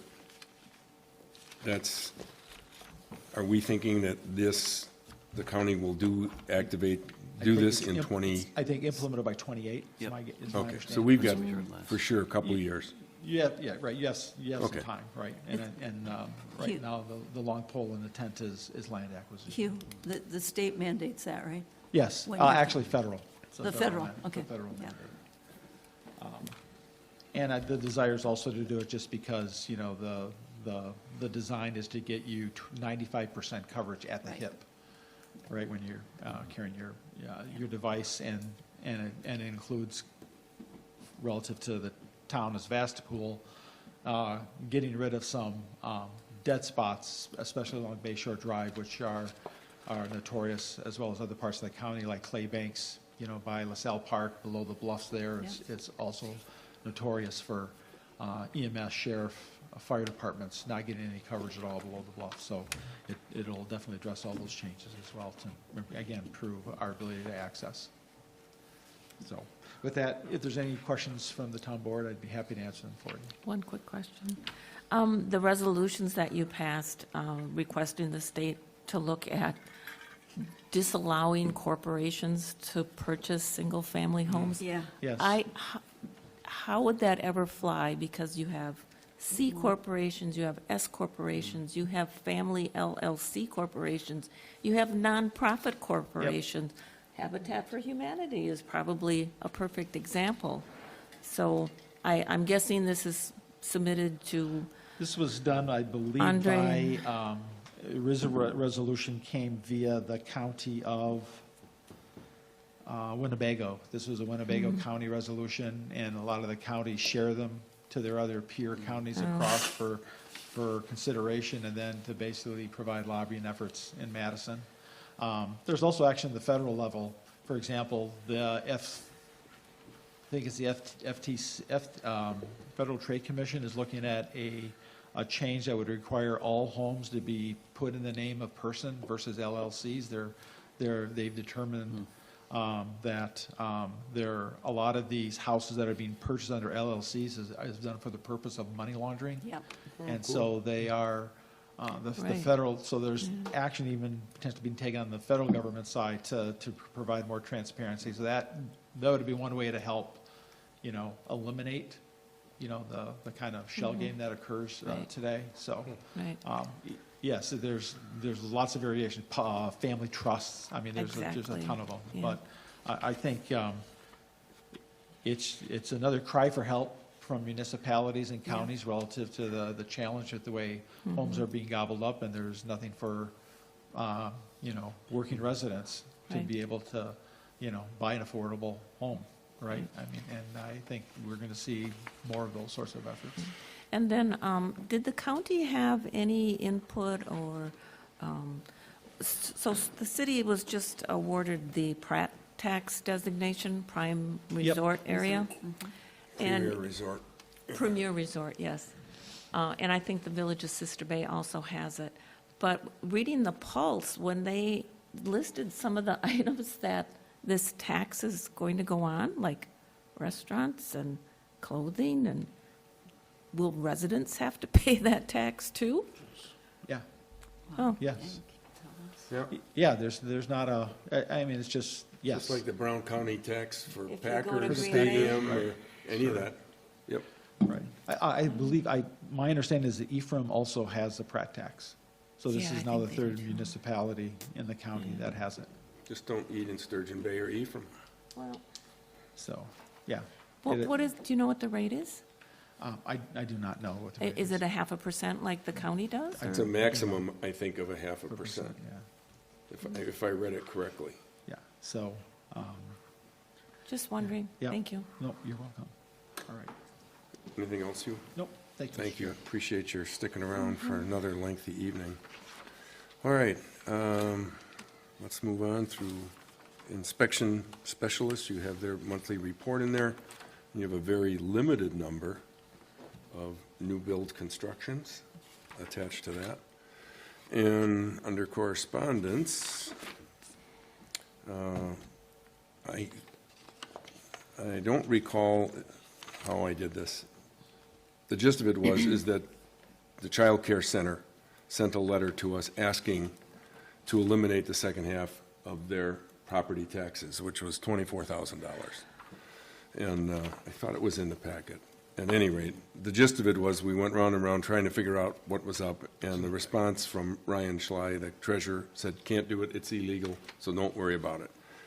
When I asked Ken Pevich at the county, he didn't know the answer to the question either. In our case, do you recall what the number was, Amy, that we would have to waive if we decided to do that? I know you dug it up for me, There's- but It's You in mean here. It's in our here, share? $12,585, that one? Well, that's that's their, not all that's of their total Oh, that's payment. her No, I Yeah. thought it was It's all right. about, That's So a my mute share point for, because Yeah. we don't have to Okay. worry about it anymore. they're not going to allow it. Yeah. So, The thing I found strange about that is, how did they, if they did not register as a nonprofit organization, how did they get all their grants and their funding and all that? I mean, That's because why they had a they're- lot of financial help That's to why do they're- that building. they're they're 3 million That's- behind. That's why they're, That's why the, Oh, so now they're trying to recoup it all in addition? but No. that's why the first administration is gone, Yes. right? Oh, Because there were a lot of mistakes made by okay. the sounds I of mean, it. that's a huge mistake. Yep. Number one, yeah. Yep. Yikes. questions there. And it was a question, if in fact we even consider doing it, because I mean, obviously the child care center is a very Yeah. It's valuable vital, right? resource. Yeah, But then you'd have the absolutely. question of, gee, Hugh writes a letter next month and he'd really like to waive his property taxes, right? As you like to say, Dan, are we setting a precedent? Yeah. Absolutely. Yes. So anyway, okay, you've got that. Now you understand the radio conversation. We're a little bit ahead on room tax revenue, if I recall. So far, year to date, and we got $100 we're going to spend tonight. No, we had $100 from the Nature Conservancy for protecting their properties. Amy talked about the general transportation aid payment. That's a copy of that in there. Also, the fire dues, which we have year after year, and a copy of Sturgeon Bay Fire Department's report for the month. And the last one was a handout that we got at this meeting that I was invited to go to, Hugh as well, that Joel Kitchens had. Had a mixed bag of people from Kiwanee, Algoma, Green Bay, a bunch of realtors, all, 20-some people in that room. They handed out this document telling you how important short-term rentals are to the community, and tried to Excuse me, erase written by the some- Wisconsin Realtors Association. Yes, and try to eliminate or reduce some of the things that are in there by saying these are so important, and here's what you miss if you don't. So I thought it was interesting to read. That was it. The most interesting point is on that map that said all 4 areas have more secondary homes than primary, Yep. and Door County is one of them. Yep. Yes.